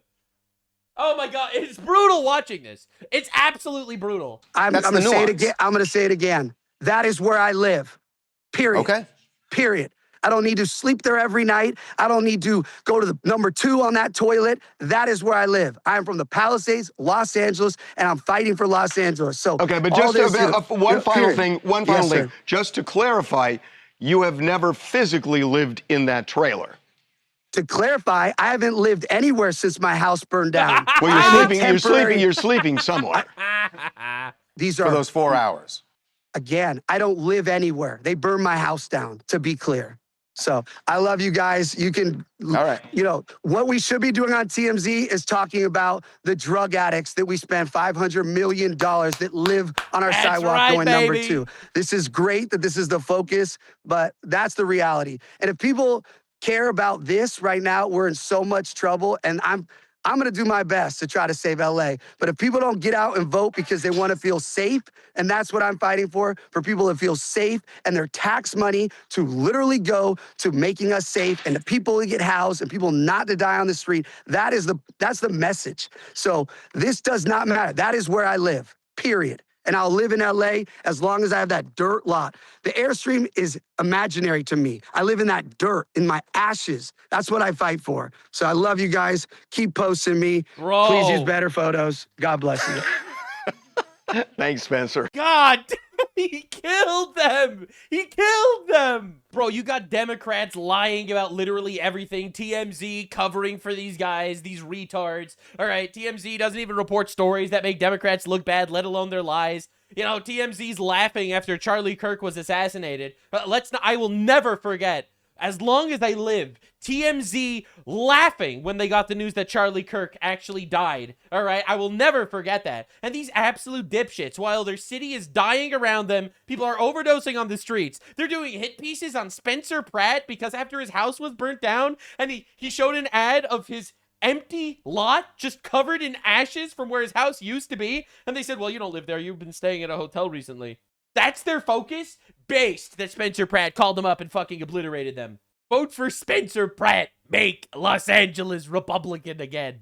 But it's that time of the year again, folks. We gotta talk about the blacks. I love doing it because it gets people upset at me for some reason. I can't possibly understand why. So before we talk about the main story over here, which is this guy Chud the Builder killing a black guy, I have to show you this. Because covering black fatigue is something that I very much enjoy, to be honest. The death threats make it better. So this is a guy, Joe Bartolocci. Apparently he's like some big TikToker, streamer guy. I never heard of him. He goes off on people who say black people are more likely to commit crimes than white people. Get a load of this one. Get a load of this virtue signal, Batman. Do not commit more crimes than white people on a personality basis. If you I don't even know what that means. What the fuck is a personality? What's a personality basis? Objectively, they do. That's just an objective fact. We're going to say statistically they do. That is only because of impoverished areas in the lives that they've been given because we'll get there in a minute. Of the implications that have been put on them through, what is it called? Systemic racism. That's right. Because Tyrone's great-great-grandfather was a slave, Tyrone is going to kill you. What are we even talking about? This doesn't make sense even for like a split second if you think about it at all. Okay, what are we even doing? Well, my grandfather's a Holocaust survivor. Time to go kill some Germans. Bro, what are we even doing here? I don't see any Jews doing that. So, on its face, the argument's retarded. Anyway. They've been given a shit hand and therefore live in that shit hand and are more likely to commit crimes if they're impoverished. Pay attention. You're going to learn a very interesting, slightly radicalizing fact very soon. Living in areas where they have to survive. If you were to take a group of people and put them in an impoverished area, they're likely to commit more crimes because they have not been helped in the way that they need to be. But actually, that's actually true. You meet a black guy on the street and you say to his face, he's more likely to commit a crime than you're fucking racist. No, you're honest. It's stupid, but it's honest. It's not racist. It's just an objective fact. Again, I'm not saying that you should do that. It's not a very nice thing to say. And again, even the black people that commit crimes, it's a low percentage of black people. It's just a way higher percentage than the percentage of white people. Right? It's just an objective fact. Yes, whatever statistical fact you're going to throw is clouded by the idiocy of yourself to not recognize why that fact is in existence. I actually do recognize why that fact is in existence, but this guy does not. Because black people are genetically more likely to commit a crime. That's stupid. Do not commit. It's so dumb. It's so dumb. Now, there are multiple aspects to this. And yes, being impoverished does increase your chances of being a criminal. But then explain this to me. Explain to me why wealthy blacks commit more crimes than poor whites. This is gonna be awkward, bro. This is gonna be awkward. But if what you're saying is true, that it's purely because of impoverished areas, then why do rich black people commit more crimes than poor white people? Anyway, Asmongold replied, it's true that blacks experience systemic racism. They benefit from it. Blacks and other minority groups enjoy preferential treatment through DEI and affirmative action at the expense of white and Asian Americans. Socioeconomic conditions is a cope, and everyone knows it.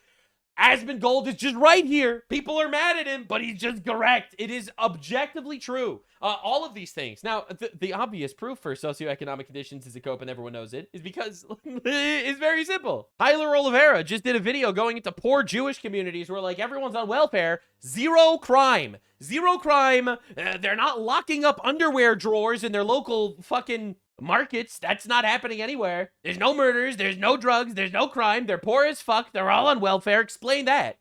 Objectively, there are cultural differences between different groups. That's just an objective fact. Literally, that is the truth. And to prove Asmongold right, this is breaking news from today. The DOJ investigation finds that the Yale School of Medicine, Yale, one of the top med schools in the country, intentionally discriminated based on race in its admissions. Black and Hispanic students have a much higher chance of admission than white or Asian students with the same test scores, and they were also admitted with lower academic qualifications. That's right. They are so fucking racist that they are literally going to let you die on the operating table to pray to their god of diversity.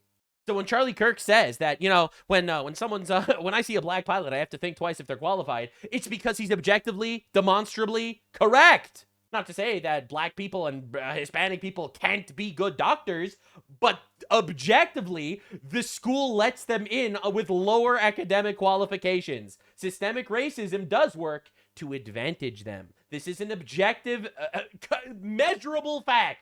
All right, so, but all these dipshits need a, you know, virtue signal about it. So that's where we're at today. A whole bunch of retards not willing to acknowledge that different cultures are actually fucking different. Some are better and some are worse. That's not racist. That's not bigoted. That's an objective fact. And you're afraid to be called racist, so you are willing to embrace a lie. Like, I'll be real. It's just where we at every time. Now, we got to talk about this. This is the craziest story ever. Chud the Builder. I never heard about him until literally yesterday. Chud the Builder shot a black guy after months of antagonism towards random blacks, expecting them to, quote, chimp out and try to hurt him. He was reportedly assaulted in a confrontation before using his weapon. So basically, what this guy's stream was all about was essentially, he would go out there, he would call random black people the N-word, they would get angry at him, sometimes they would attack him, this one went too far, and he shot the guy, and the guy's dead.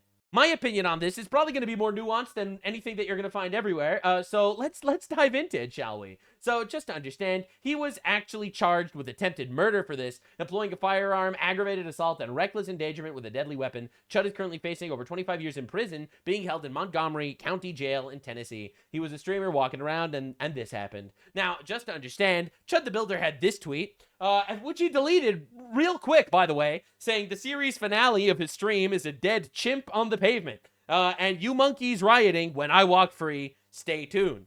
Yeah, that doesn't look good, man, because you ended up killing a guy. But don't worry, it gets even hairier. So, just to understand, the man who was shot by Chud the Builder is a 31-year-old Army veteran, Joshua Fox, shot in the shoulder and stomach, according to his family. I love when people immediately make every single person that died just like some fucking hero. He was great, he was a veteran, he was a hero, he was like Superman, he was slightly less gay Homelander, we all loved him. Yeah, look at him. Yes, this is my favorite filter. No, I don't like cats. I just think the filter's dope. Anyway, he was just a guy that liked cat filters, guys. He was just a wholesome chungus. Yeah, the reality is he was a violent criminal with multiple priors. I really hate when people do this. Like, even if this was murder and Chud was wrong, I'm not getting into the details yet. I just need to build up the scenario here. Even if it's a completely inappropriate thing that he did, that he killed this guy, Let's not make believe he was some fucking little angel, all right? This guy was a retard, a special one. All right, this dude, 31-year-old Joshua Fox, continued to harass Maurice Smith on April 20th after being advised not to contact him. Fox sent numerous messages, several numbers. Fox was taken into custody, charged with harassment on May 8th. All right, like, same guy. On April 18th, 31-year-old Joshua Fox involved in a domestic incident. All right, you know, attempts to burn apartment down with aerosol can. This was not a hero. This was not an angel. This was a fucking criminal. Now, that doesn't warrant his public execution, don't get me wrong. I'm just trying to explain a lot of context here because I didn't actually get to see clear footage. I don't know if it really was attempted murder. I don't know if it was valid self-defense. All I know is this dude was provoking him. He was screaming the N-word at him. Bro, quote, chimped out, attacked him, and he shot him, and he's dead. All right, now, just to understand, this guy, get a load of this one. I walked up to him because they were This is him talking to the cops. Pointing at me. They were laughing. They were pointing at me, and I said, "What's up, guys? How y'all doing?" I said, "Y'all like the new suit?" He said, "Walk away from me." I walked away from him. He came back up to me. He literally said, "I have PTSD. I feel like I'm in." He said, "You start saying all that chimp out shit to me, I'm gonna hit you." He hit. All that chimp out shit means, why are you chimping out N-word? All right, just to be clear.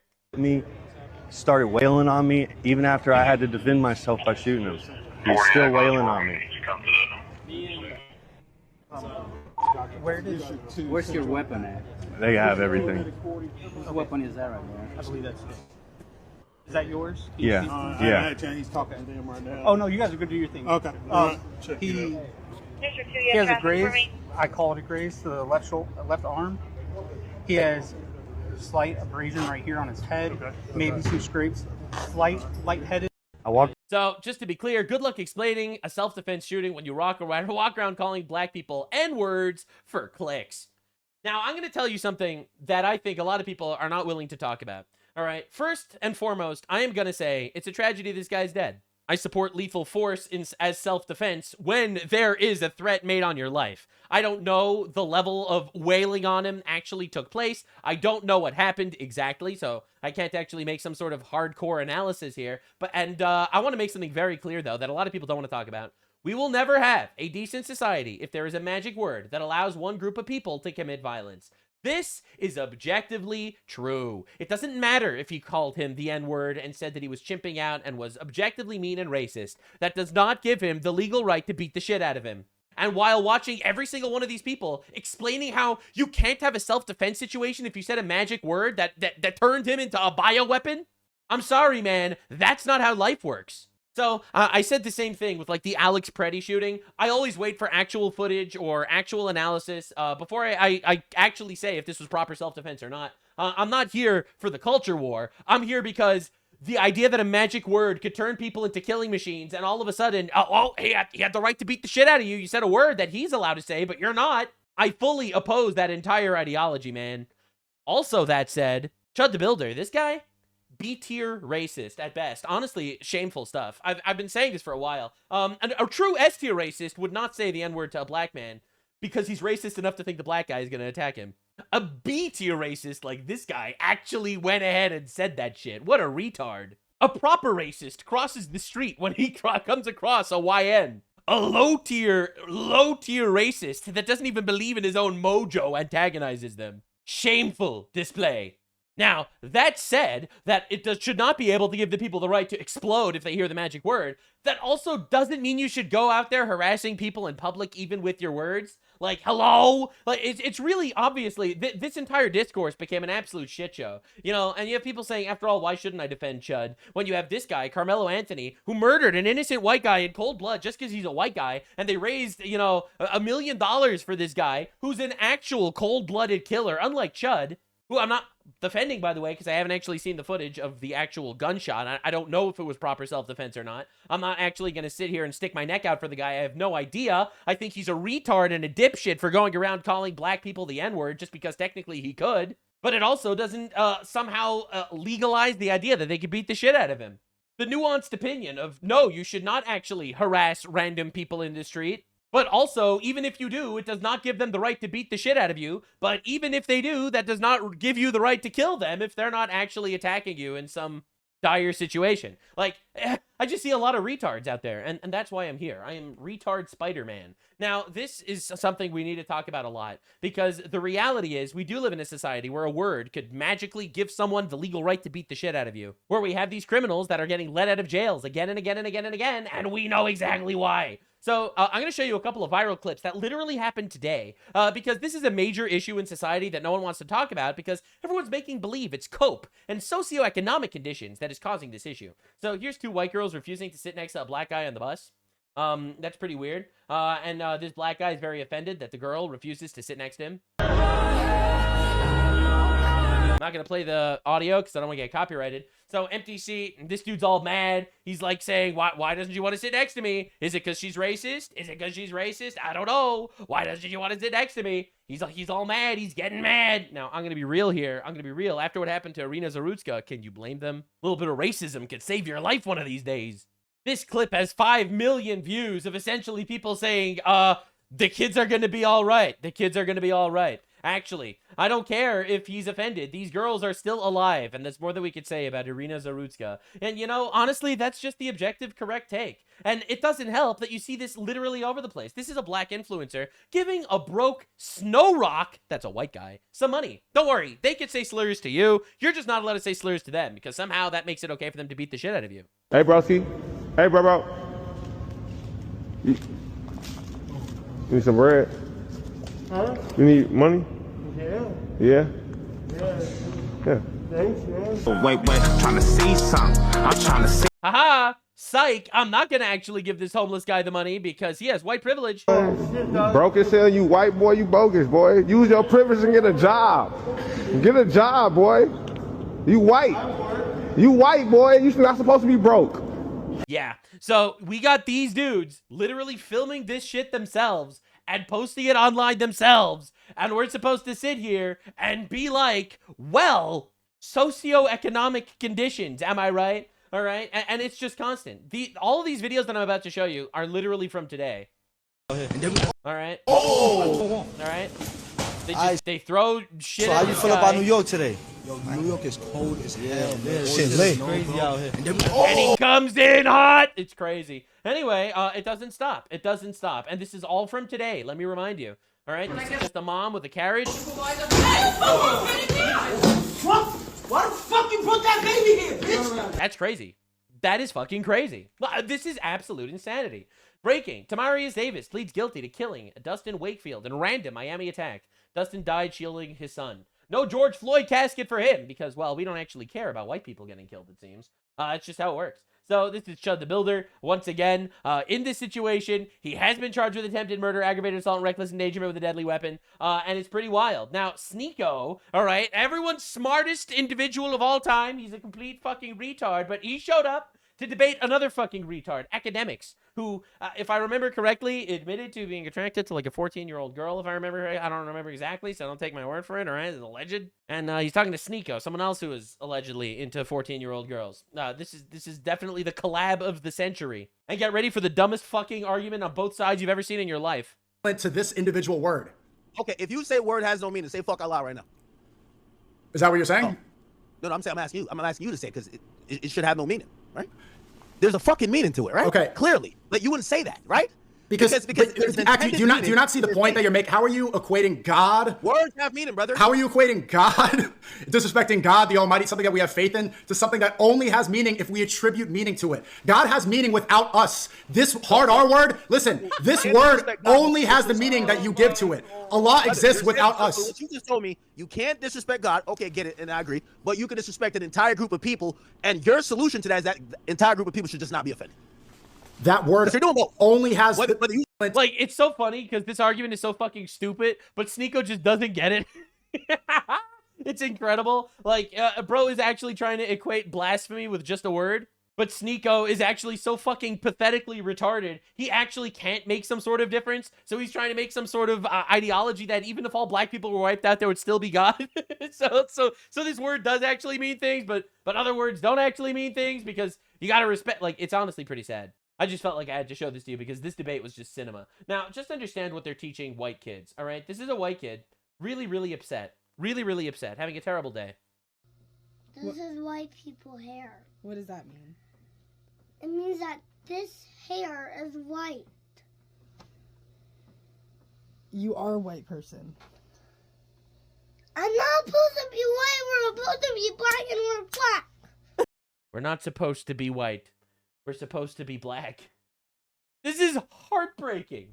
This is heartbreaking. Like, this is what they're doing to our children, man. This is crazy, bro. Crazy. A white couple gets 15 years in prison for mean words at a kid's birthday party. Great example of injustice. All right. Blacks will murder a white person and get probation. White people will say mean words and get 15 years. All right. So you could shove your socioeconomic conditions up your ass. Chicago black community is hoping Trump will intervene after black gang members show off guns and they say the gangs run Chicago. Damn, lay.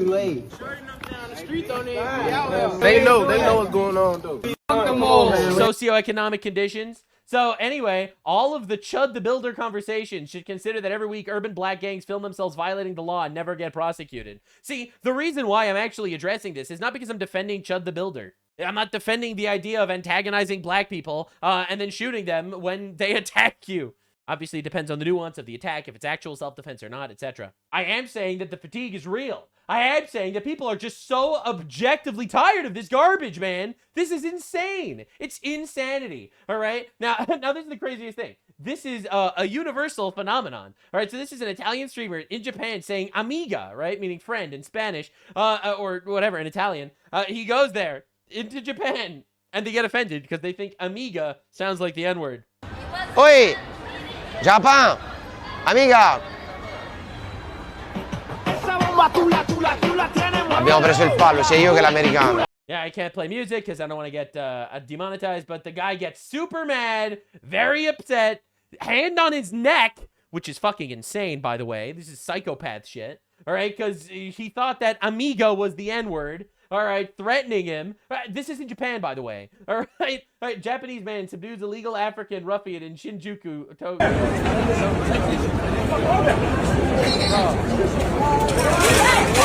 Socioeconomic conditions. Anyway, a black man wants South Korea to give black people a percentage of his cultural exports because it's actually black culture.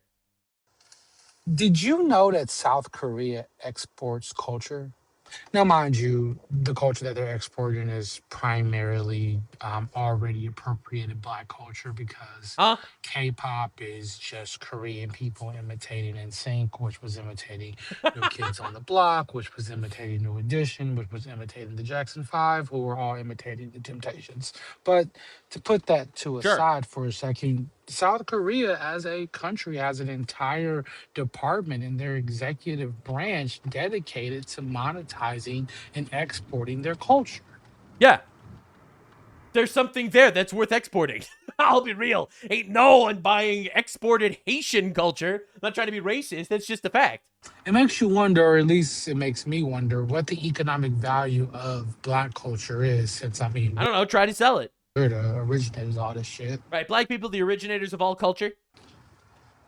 I wonder what it would be like if this country actually defended black culture, monetized it, and gave us the rights to it. If we all look, man, look, dude, I don't want to be rude here or anything. All right, I'm not trying to be controversial. Come on, we just But what the fuck is going on here? We ain't exporting any of that, that's for sure. All right, so this is a Nigerian woman who obtained a Japanese visa, complains that there's not enough black people in Japan. Second day at my new house area, and it seemed like there are no blacks here. My first house, no blacks. No blacks. This again, no blacks. No blacks. I seen. Now let me dey stay for where blacks no dey. No blacks. I beg. If you know where I dey, I beg. If you are a black person, show your face. I'm tired. I'm walking around. I try to find black person. I can't find blacks in Japan. To live of living where there are no blacks. Tired of living with no blacks. So go back to Africa. So go back to Nigeria. What are we even doing here? There's a whole continent where you can live around black people. Like, what are we even doing? What are we even doing? And we're just supposed to sit here and tolerate the most condescending shit of all time, every day, all over the place? Now, I'm going to show you a debate. All right, and this debate might break you. It's the shortest 14-second debate you'll ever see in your entire life, and it will absolutely break you to your core. crime dropped 40% after abortion became legal. Why is that the case? It's called a statistic. Who has the most abortions in America? Women. Black people. Is that so? Are you trying to say the termination of blacks in the womb lowered crime? Yes, that's exactly what. Oh my fucking god! And I miss Charlie Kirk so much! And all the dipshits immediately speedrunning, trying to ruin his legacy as quickly as they possibly can. To conclude this thought, though, no, I think it is inappropriate and disgusting to go out there harassing random people. Yes, technically you could say the N-word, but why the fuck are you going out there harassing random black people in the streets? It's kind of a disgusting thing to do, I'm not gonna lie. That said, it does not, however, create some sort of environment where they could beat the shit out of you, obviously. A magic word that should not exist that allow one group of people to commit violence basically without consequences against another group of people. Well, this guy found consequences. Were the consequences too harsh? I don't know. I haven't seen the actual footage of the attack. But whatever happens, this case matters so much for the future of the country. Because if he gets away with this shit, all of your favorite racist streamers are going to start big game hunting in public. And White Boy Summer is going to be fucking crazy. Now, there's another area of black fatigue that a lot of people are talking about. And it is the fatigue of turning historical white characters into black people. So, Christopher Nolan is releasing a movie, The Odyssey. And oh boy, it's so bad. You see casting for the Odyssey is pretty much confirmed. As I said, if they cast Elliot Page as Achilles, I don't really know what else What can I say? Achilles will be immune to prostate cancer. say other than it's going to be a really bad call. I'll tell you. You might even say that this transgender moron as an actress might actually be the Achilles heel of the entire movie. One explains why he cast Travis Scott in the Odyssey. I cast him because I wanted a nod. Bro, there's no way he casted Travis Scott in the Odyssey. Towards the idea that this story has been handed down as oral poetry, which is analogous as rap. Bro, this whole shit about, like, all culture is actually black culture. It's so fucking retarded, it's crazy! Okay, that's kind of stupid. Yeah, Maybe true. he should have cast Travis Scott as Hades. True. That way he could send people to the underworld like he did with Astroworld. 8 people in the crowd died that night. Travis is clearly looking at the little ambulance servicing the crowd right in front of him, but then doesn't do anything about it and immediately follows up with a middle finger to the sky and I want to make the crowd shake. I mean, to be fair, that's just socioeconomic conditions talking. Make this motherfucking ground shake. I could just never imagine the severity of the situation. It's like the fake apology video after 8 people in the crowd died. Nolan instructed Ludwig to not use an orchestra for the score. It's not like an orchestra existed back then. Lupita Nyong'o will play both Helen of Troy and her sister. Wait, what? God! What? Is the most beautiful woman in the world. So he did confirm it. Okay, there it is. I have so much fatigue, it's fucking crazy, dude. Christopher Nolan on defending. I love how black culture is so good that they have to keep making all the white characters, historical white characters, black. But I don't see any gender swapping. Oh, that's not true, actually. They made the main character an adolescent race swapped, right? That was the British show about the black guy that murdered a girl, and they race swapped him so that in the Netflix special it was a white guy that murdered the girl. So they do race swap the other way sometimes, too. Historical accuracy of the armor. I mean, yeah, I think that a giant race of, you know, like literal giants in full armor looks stupid. Elliot Page as Achilles. I think this is such a huge mistake for him to do that. You might say casting Huge mistake, just to exist in the same periphery as Elliot Page. a 5'1", 105 girl pretending to be a boy as one of the mightiest warriors in Greek lore is going to be this film's Achilles heel. Yeah. Wait.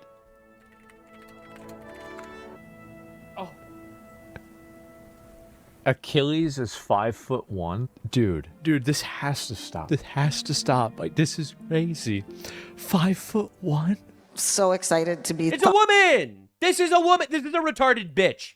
This is just a retarded chick, man. What do you want from me? This isn't a man. Thought of for it, and to be asked to come back to work with him. I loved working with him on Inception. We all died from COVID. I loved working with him on Inception back when I was a woman. Now I'm working with him as a thing. And we are in hell. I'm watching this. It's going to be so brave to see that scene remade with Ellen Page. Yeah, for sure, guys. Nobody is asking for this. Nobody wants this. Henry Cavill suits up as Connor McLeod. Oh my God. They're remaking Highlander. fucking finally. Henry Cavill in the set of Highlander in Scotland. Okay, all right, this is what I'm talking about. Okay, good, yep, all right, great, thank fucking God. Okay, guys. You know, it's really so easy to make us happy. It's so easy. There's a chance that this movie could actually be good and directed by literally a Chad. I hope it's good, man. Yeah. Crazy, honestly. Not even gonna lie. I'm so tired of this shit, dude. Now, Hollywood is just in such an horrifying downward spiral. It's insane. So Pedro Pascal is promoting the Mandalorian and Grogu movie, which no one cares about, by kissing Stephen Colbert on the mouth. For many online, the moment immediately became meme material, but it also raised another question entirely. How exactly is this helping promote the Mandalorian and Grogu to mainstream Star Wars audiences? This is just a meme every time. Behold, our newest campaign! Are you sure this will help us sell more Star Wars? Star Wars? And this is Hollywood now. This is Hollywood now. We are going to make it fake, and we are going to make it gay, and it's going to be crazy. All right, we got to look into this Odyssey situation. Sydney Watson just made an entire video on it, and I've been more focused on the geopolitics and less about the horrible, retarded trans shit going on, being shoved down everyone's throats because they're trying to castrate your children and make you gay. No, it's just right-wing propaganda. Oh, yeah, is it going to be right-wing propaganda when we open up the camps? Oh, you thought we forgot about that? Trump's going to kill you. No, I'm kidding. That was a joke. I'm kidding. Or am I? And familiar with some of the weird happenings around this upcoming Odyssey film directed by Christopher Nolan. I think the film is going to be in theaters in July of this year, if that is going to be bad. The Odyssey, for those who don't know, being the epic Greek poem written by Homer around the 8th century BC or BCE, for those of you who prefer that terminology. It is the sequel to the Iliad, and without getting too into the nitty-gritty of it, it follows the story of Odysseus on his journey home after the Trojan War. I am positive I'm going to butcher all sorts of names making this video, and I'm sorry in advance. Now, normally, I would be really... We gotta do this deep dive. There's retards to be made fun of. I smell the retard blood in the water. We gotta kill them. God, I love the fact that everyone's universally rejecting this. The modern culture has shifted so much that we're just tired of it. We're tired of making believe that retarded women are actually men. All right, we're tired of making believe that these historical white people are actually black people. We're just tired, man. If historical figures can be transracial, then I don't know why white people can't say the N-word. Right? You explain that one to me. Really excited about white people could literally be black on the big screen, but you can't say a little word, please. Set in ancient Greece, because I'm sure, like many of you, I think about ancient civilizations a lot. The Roman Empire is my Roman Empire. But it seems like over, honestly, the last week or so, absolutely every single new thing I learn about this movie just goes from bad to worse, and I don't think in recent memory I have disliked something so viscerally before I'd even seen it.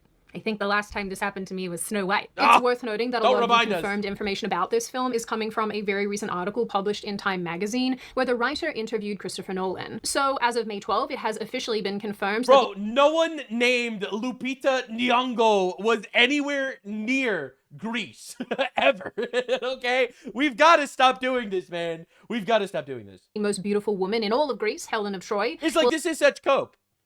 This is such insane cope. Please, most beautiful woman, like, let's be honest here. Is it racist to say that literally no one is fucking buying this? Will in fact be played by a black woman called, and I'm gonna butcher this, Lupita Yeah, don't even try. I'm sorry, I don't know how to say this. It has an apostrophe in there. Apparently, bro, that's not a name that should be in our country. I'm kidding, I'm kidding. I'm on YouTube. Please, cut me some slack. This woman will play two characters in the film, Helen and Helen's sister. I love that there are no Greeks in major roles in this film, if there are any at all, but we have one woman playing two characters who are sisters but not twins, and neither of whom are black. Wait, no shot! You're joking. You're actually kidding me. Oh my god, that's bad. There's so much about this that is a problem, and I don't even know where to begin. For comparison's sake, and I'm not sure how useful this is, in the early 2000s film Troy, Helen of Troy was depicted like this. The 2026 version, well, she's homely. Bro! Socioeconomic conditions! Bro! Like it. Otherwise, you're You've gotta be shit. This is the most beautiful woman alive. Listen, man, we don't need to do this, bro. I already know, because I have been doing this for 7,000 years at this point, that people are going to argue that there are no physical descriptions of Helen of Troy in the Iliad or the Odyssey, which is somewhat true. Yes, we don't know her exact hair. Bro, it's a Greek woman. It's not Lupita Nyong'o, okay?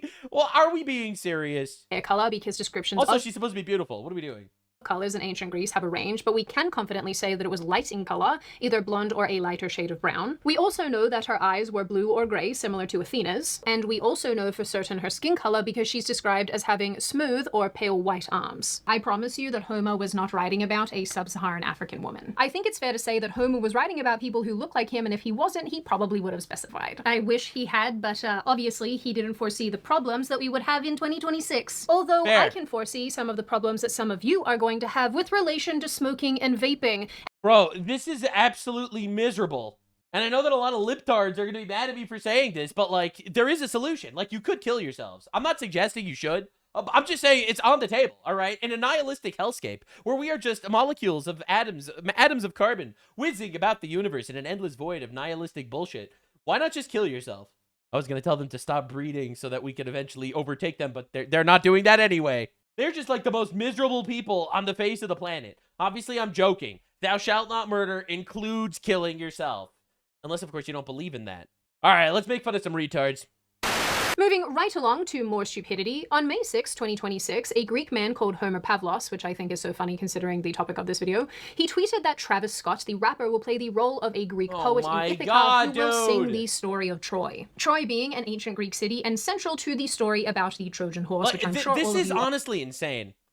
Like we take it for granted now that Hollywood is just going to make everything gay and shit, but this is crazy. Are familiar with. The post goes on to explain that like, they hate your culture so much. It's absolutely insanity. All right, to everyone saying, "Well, it's just a color of skin. It doesn't really matter. It doesn't change anything." It does. It absolutely does. They hate you and your culture, and every single one of their policies and artistic decisions points at that. They'll celebrate when you're killed, for crying out loud. Will apparently sing the story here with trap music in the background. Trap music, for those who don't know, sounds like this.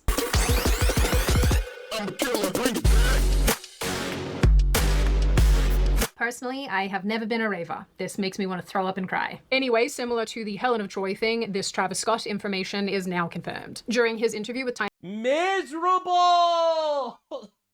It's miserable. Just miserable. Magazine, Christopher Nolan said that he cast Travis Scott in The Odyssey because he wanted a nod towards the idea that this story has been handed down as oral poetry, which is an analogy to rap. No, it is not. I find this little tidbit quite interesting because apparently, according to the same... It's complete insanity. It's absolute insanity. We are living among retards that hate us. Article, apparently Nolan told the film's composer not to use an orchestra in the score because it wasn't period appropriate. The composer is quoted as saying, but rap is period appropriate, but an orchestra is not. Like it's crazy. Not like the orchestra existed back then. Oh, but rappers and transgenders did. We're gonna come back to this transgender thing, just you wait. Because this film is being released in 2026, would you believe it, we have even more race swaps. The goddess Athena, also known for her stunning... like what are we fucking doing? She only has one expression! Why is she in every... She's the Pedro Pascal of women. This is insanity. Beauty will be played by none other than Zendaya. God, she's in everything! I'm telling you, they have a couple of robots that they just shovel into everything to be their little propaganda machines. Yeah, nothing if not looking forward to seeing... I'm telling you, man, Hollywood is probably the most effective CIA op in the history of the world. Ever. Like, not even exaggerating. These people have raped the mind of generations. Her one facial expression at work. We also have the assumption floating around that actress turned actor, as a result of the snippy snip, Elliot Page will be playing Achilles. Again, for those who aren't familiar, Achilles is a Greek hero known for his strength and extreme fighting skills. See that? He actually has a penis. True. This role was previously played by Brad Pitt in the 2004 Troy, and boy does he look good. In the Odyssey, Achilles is a ghost, and I think that fact adds an even worse layer to this potentially absurd... Well, I mean, to be fair, she is 42% chance that she will also be a ghost. That was rude. Casting choice. Portraying one Greek myth's most iconic masculine warrior as a ghost played by a biological woman who identifies as a man is really quite a choice. I mean, clearly this is the person to exude strength and masculinity. Why would they pick anybody else? What has brought me the most joy? The most joy. It's, you know... I fear... That is bad. So bad. Cutting myself. I get joy when I think about Republicans going into a giant Hague. The Republicans going into gulags makes me very happy. No one is illegal in stolen gulags. So when I bought my penis on eBay, the winning bid was less than I anticipated, and that was a little thing that made me happy.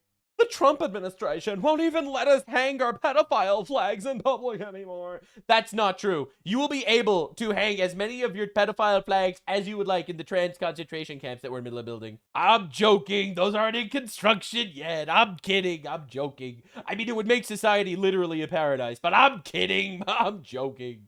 We are being asked to lean a little bit too heavily into the suspension of disbelief. Further speculation here is that Paige will actually be playing Hermes, which still— That doesn't make it any better! It's like, oh no, he's not gonna be a demigod. We're gonna make this this fucking retard a god. Yeah, way better!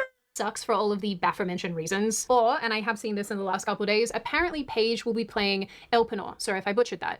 This is someone who is the youngest member of the Odysseus ship crew who dies an insignificant death on Cirque's Island. I think that makes sense, because 42% of transgender people do die insignificant deaths.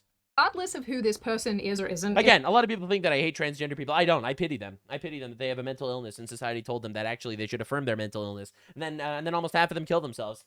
I pity them, I really do. In this film, I think this is such a weird decision, especially given that there's so— What a weird decision. I can't possibly figure out why they would want to promote this slop.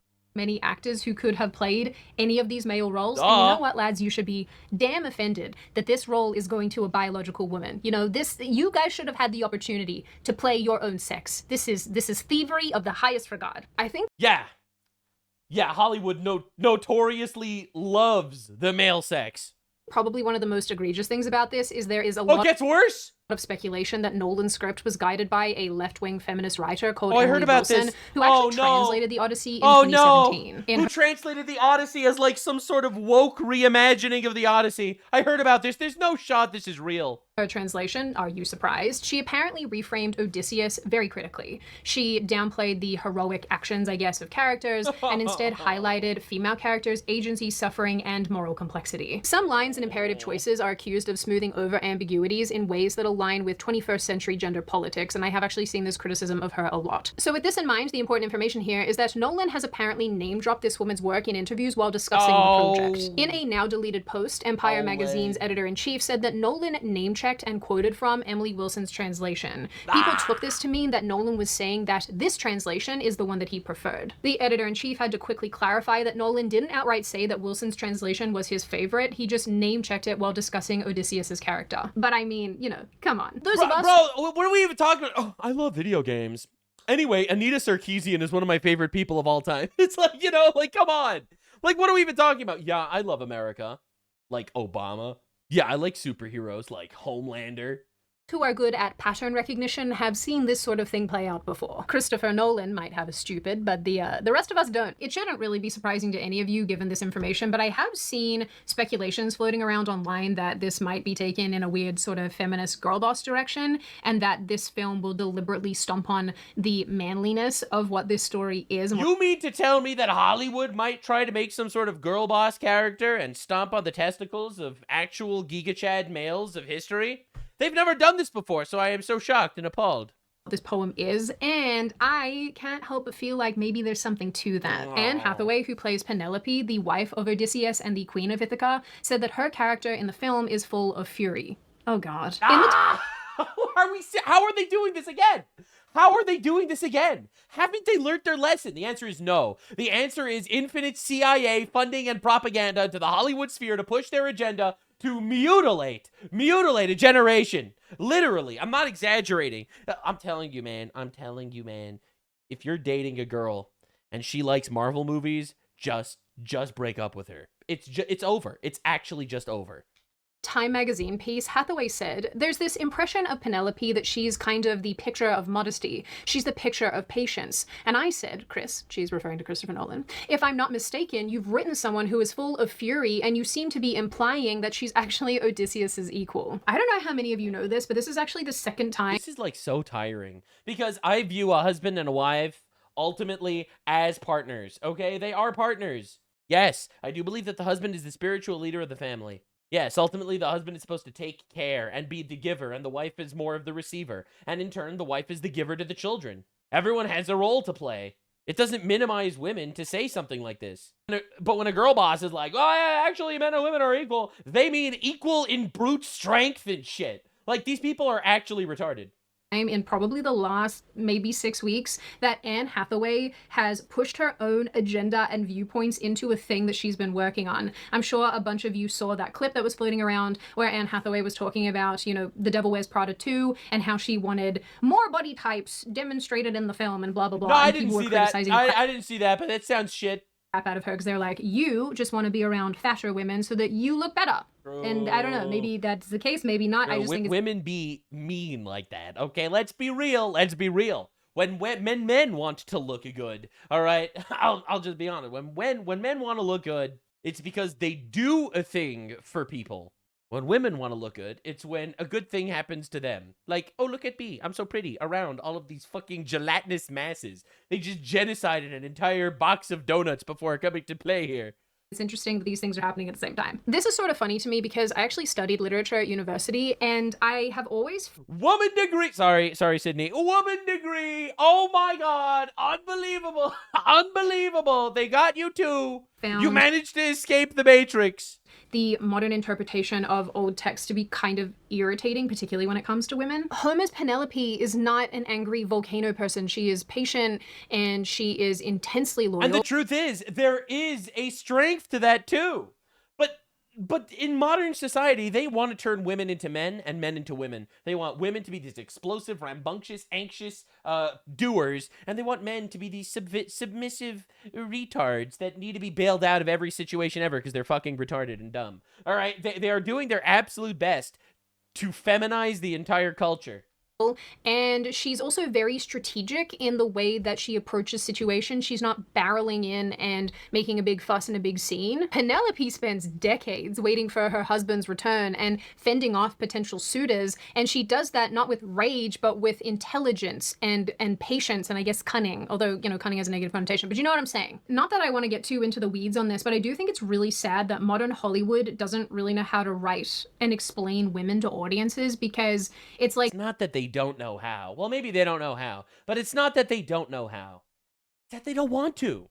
All right, you know, I'll be real here. I've been so red-pilled on the whole idea that this is a CIA propaganda op. The woke Jews that are controlling Hollywood are trying to get you to abort your babies, all right, and not get married. Every show has infinite gay trans people. Like, dog, what are we even doing here? I feel like a lot of people are attributing their decisions to stupidity when it should be attributed to malice. Like I say very often, they're either evil or retarded. It's one of the two, and I'm not here to write off the fact that they might just actually be evil. Like, there's only two camps. You either get to be the girl boss who's just as good as all the men, and you don't have any struggles and you get Mary Sued into oblivion, or they're the damsel in distress and they suck at everything and cannot do anything for themselves. And I find it so annoying. I find the lack of range that female characters have so annoying. And I think Homer's Penelope is so... The reality is, Hollywood is butchering a generation of women with this girl boss shit. All right, the men are tired of it. The men see through it. The men are like, this is Hollywood bullshit. We don't care. But a lot of the women are falling for the psyop. And it's heartbreaking. So much more interesting than whatever this stupid description from the modern film is. But that's just me. I don't know. Maybe I'm alone in that. The last thing that I want to touch on here is actually the film's teaser trailer itself that came out, honestly, not too long ago. After this specific trailer dropped, the massive criticism, which I find really interesting, is around the use of American accents and for colloquial language to be included in the script like daddy. All of this is especially funny considering that Nolan said that he had once again hired a team of experts to help him make the Odyssey as accurate as possible. What How are we even taking this seriously? It's as accurate as possible. Transgender Achilles and Black Helen of Troy. As accurate as possible? Precisely is accurate about having a bunch of race-swapped characters, a potential transgender character, rap and hip-hop American accents, colloquial language, and everything else.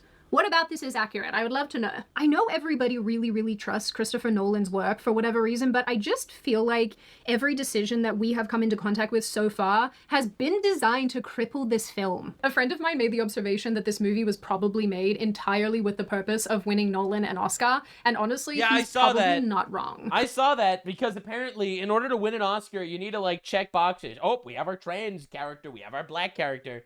Christopher Nolan built his reputation as one of Hollywood's most effective storytellers, giving us films like Interstellar and Oppenheimer. I would add Inception in there, but let's be real, that movie's bizarre and unfollowable. But, you know, at least Elliot Page. Inception was good, and Elliot Page was like a woman at that point that didn't even have a penis. Age was normal then. I will say that a lot of Christopher Nolan's films do feel like events, even if some of the subject matter has been slightly hard to access. But this Odyssey movie already feels like such a massive failure. And even at this juncture, I have absolutely no idea who this film is for. I think it is extremely well established that people react poorly to race swap characters. They react poorly to a lot of transgender characters kind of just being shoved into storylines. Understandable. They're retards. They're mentally ill freaks. I'm sorry. Well, yes, people are tired of it. People are tired of making believe that men are women. You know, some people are just tired of making believe. Right? No one's falling for this shit. 90% of people think that men cannot be women. Okay, let's be honest. All right, you got 10% of radicals on the left that don't believe it. And then you got another 40% of people on the left that, you know, I don't think they believe in it themselves. They just say they do because they want to be woke. They think, well, yeah, you're retarded. And then they'll say, yes, honey, of course you're a she, her. Absolutely no reason. People will, in fact, boycott something if they feel like there's even the slightest chance that it might be pushing a message and pushing politics onto them. They all do.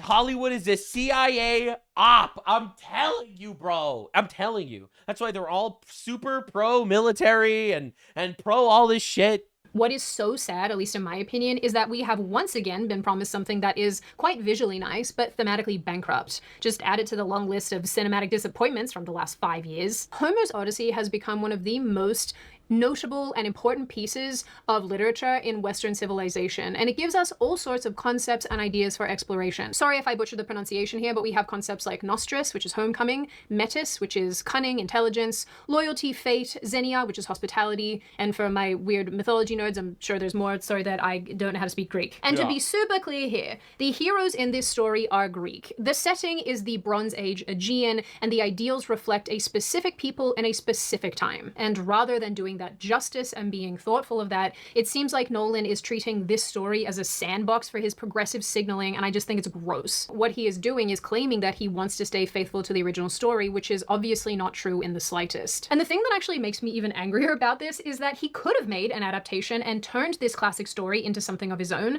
This has been done before, it's been done well before, like, for example, the 1996 adaptation of Romeo and Juliet. This took a classic story and moved it into the 90s time period and set it in LA, while still adhering to the original story beats. Although I do have to say that the 1996 version retained the original Shakespearean English, which made it really weird, because people don't talk like this, which I guess actually is similar to inserting different ethnicities into roles and then pretending that it's... Dude, like, I'm so tired of people making believe that different ethnicities are just like random, completely superficial, homogenous looks. Human beings are not little economic units floating around that could be interchanged super easily. People come from somewhere. People's culture means something. Their history means something. Their ancestors are actually relevant. The idea of diversity is just turning white countries into slop. Notice how there's no diversity of putting white people in Africa. Not that anyone would go. And honestly, that is part of the propaganda. That is what this is all about. This is all about the infinite normalization of the idea that, yes, you come from slop, and to slop you shall return. If your roots are uprooted, if your culture means nothing, if your faith is made fun of publicly by every single movie ever, then nothing means anything. Then everything could be anything that anyone can identify as anyone else, and that you hold no value. And if that's true, why are you proud of being an American, of being a Christian, of being a white person, of being anything that has any value to any form of old tradition? It is a gigantic campaign to detach you from your past and bring you into the future as this little nihilistic bot, more than happy to get groomed and molded into whatever they fucking want to. It's historically accurate, when we all know that it's not. I will say, actually, one of the films that did this really well is the film 10 Things I Hate About You, which is one of my favorites. This is based on The Taming of the Shrew. Hilariously, we had to study that movie when I was in grade 5 or 6 when I was in primary school. So weird. Anyway, I think that film is awesome. I think they did a really, really good job with that. And I like that they kept a couple of the Shakespearean lines in the actual dialogue as kind of a throwback to the OG source material, but they did it in a way that actually made sense rather than Romeo and Juliet, which is kind of inaccessible. I burn, I pine, I perish. But here's the thing. Nolan apparently is not doing that. He's making the exact same story and then throwing in a bunch of nonsensical things in order to placate and appeal to the modern audience, which nobody wants. and nobody asked for. I'm sure this video by now is very long, so I will wrap up my thoughts here, but I do want to make note of the fact that in the Time magazine article, Matt Damon, who is playing our leading man, was quoted as basically saying that he's really excited about this project and this movie because it's utilizing old film techniques. And when I say old, I mean those utilized sort of before this more modern era, sort of from the old film techniques. They have slaves again. It's very effective. 2010s onwards. Basically, where films used to use props, they used to film actually on site, and not everything was green screened into oblivion. I don't know how many of you have noticed, but all films today kind of feel the same because most of them are filmed with a green screen. Yeah, which is why it's all going to get taken over by AI, and a lot of people are crying about it, but it's actually awesome that Hollywood is not going to be able to gatekeep the shit anymore. So that everything can be added later on, but it lacks depth and character, and the lighting is flat, and it's just kind of not very nice to look at. Whereas old movies sort of have this quality that, you know, they can be grungy, and they can be dark, and they can kind of be moody and fun. And so Matt Damon was basically expressing that that's how this film is being made, and it's awesome. And I actually love that. I think that's I mean, I think Christopher Nolan ultimately is a good director, and he knows how to make some good shit, which is why it's so heartbreaking that he's fallen into this slop pit. I think that's how films should be made, and I wish more films were made like that. And nope, AI takeover, baby. I think that for me is just this extra little piece that makes this whole thing so frustrating, because if you're going to all this effort to make this thing visually beautiful and to use awesome techniques to make your movie... What's he gonna do, say no to the CIA? I'm sorry. I'm so tuned in. I'm so tuned into the idea that this is being done maliciously to destroy our culture. Why are you ruining it with overt leftism and race swapping and transgender characters and all of these things that are going to take away from a potential masterpiece that could be made? I'm so sad because I would have loved a movie like this. And admittedly, I will probably still go and watch it, but I have a feeling that I'm just going to be frustrated the entire time, as I am with most things that get made during, you know, this day and age. I feel frustrated the entire time, and I wish that showrunners and creators and writers and directors just made better bloody decisions when it comes to putting together their films and television shows for people. People don't want to be preached at. We don't want to have ideas shoved in our faces. We want to actually have a moment where we can step outside of the real world and be somewhere else for a change. I don't have high expectations for this movie. I'm actually very, very, very disappointed with everything that I've seen so far. But, you know, the eternal optimist in me is really, really hoping that it's okay in spite of these facts and these factors. Yeah, I have zero faith, actually. We'll see what happens, obviously. But I expect it to be slop. This is why right-wing nationalism is coming back, especially from our young generation. It's because we're absolutely tired of being browbeaten, told that we are nothing. We came from nothing. Our history is fake. We should be ashamed to exist. You're not allowed to say the N-word, but you're allowed to blaspheme God in every single TV show ever made. There are a lot of really smart people in charge of the decision-making capabilities from all of this shit, and I will be real with you, I'm leaning more towards the side that it's being done maliciously and for evil purposes than actually just because they're dumb retards that don't know how to write. Because the truth of the matter is, they don't make money on these movies. They know they're gonna get backlash, and they do it anyway. Alright, so let's be honest. Why the fuck are they making that call? We got Jews in Hollywood that are not doing something for the money? Unless they're getting paid billions by, like, George Soros or some shit. Something just isn't adding up. Unless, of course, they're evil and they're trying to destroy our civilization. In that case, everything does add up. They're just evil fucking monsters. But hey, I leave it to you. Let me know if you think they're actually evil monsters. Or if they're just retarded in the comment section below. Remember, these movies with the diversity shit, they all lose money. So why would the Jews make them? Why would they do it? Jews love money. I don't know if you heard. Definitely subscribe. Click the links in the description to all the things. Support me on Patreon. YouTube really does not like my content lately. I cannot possibly figure out why.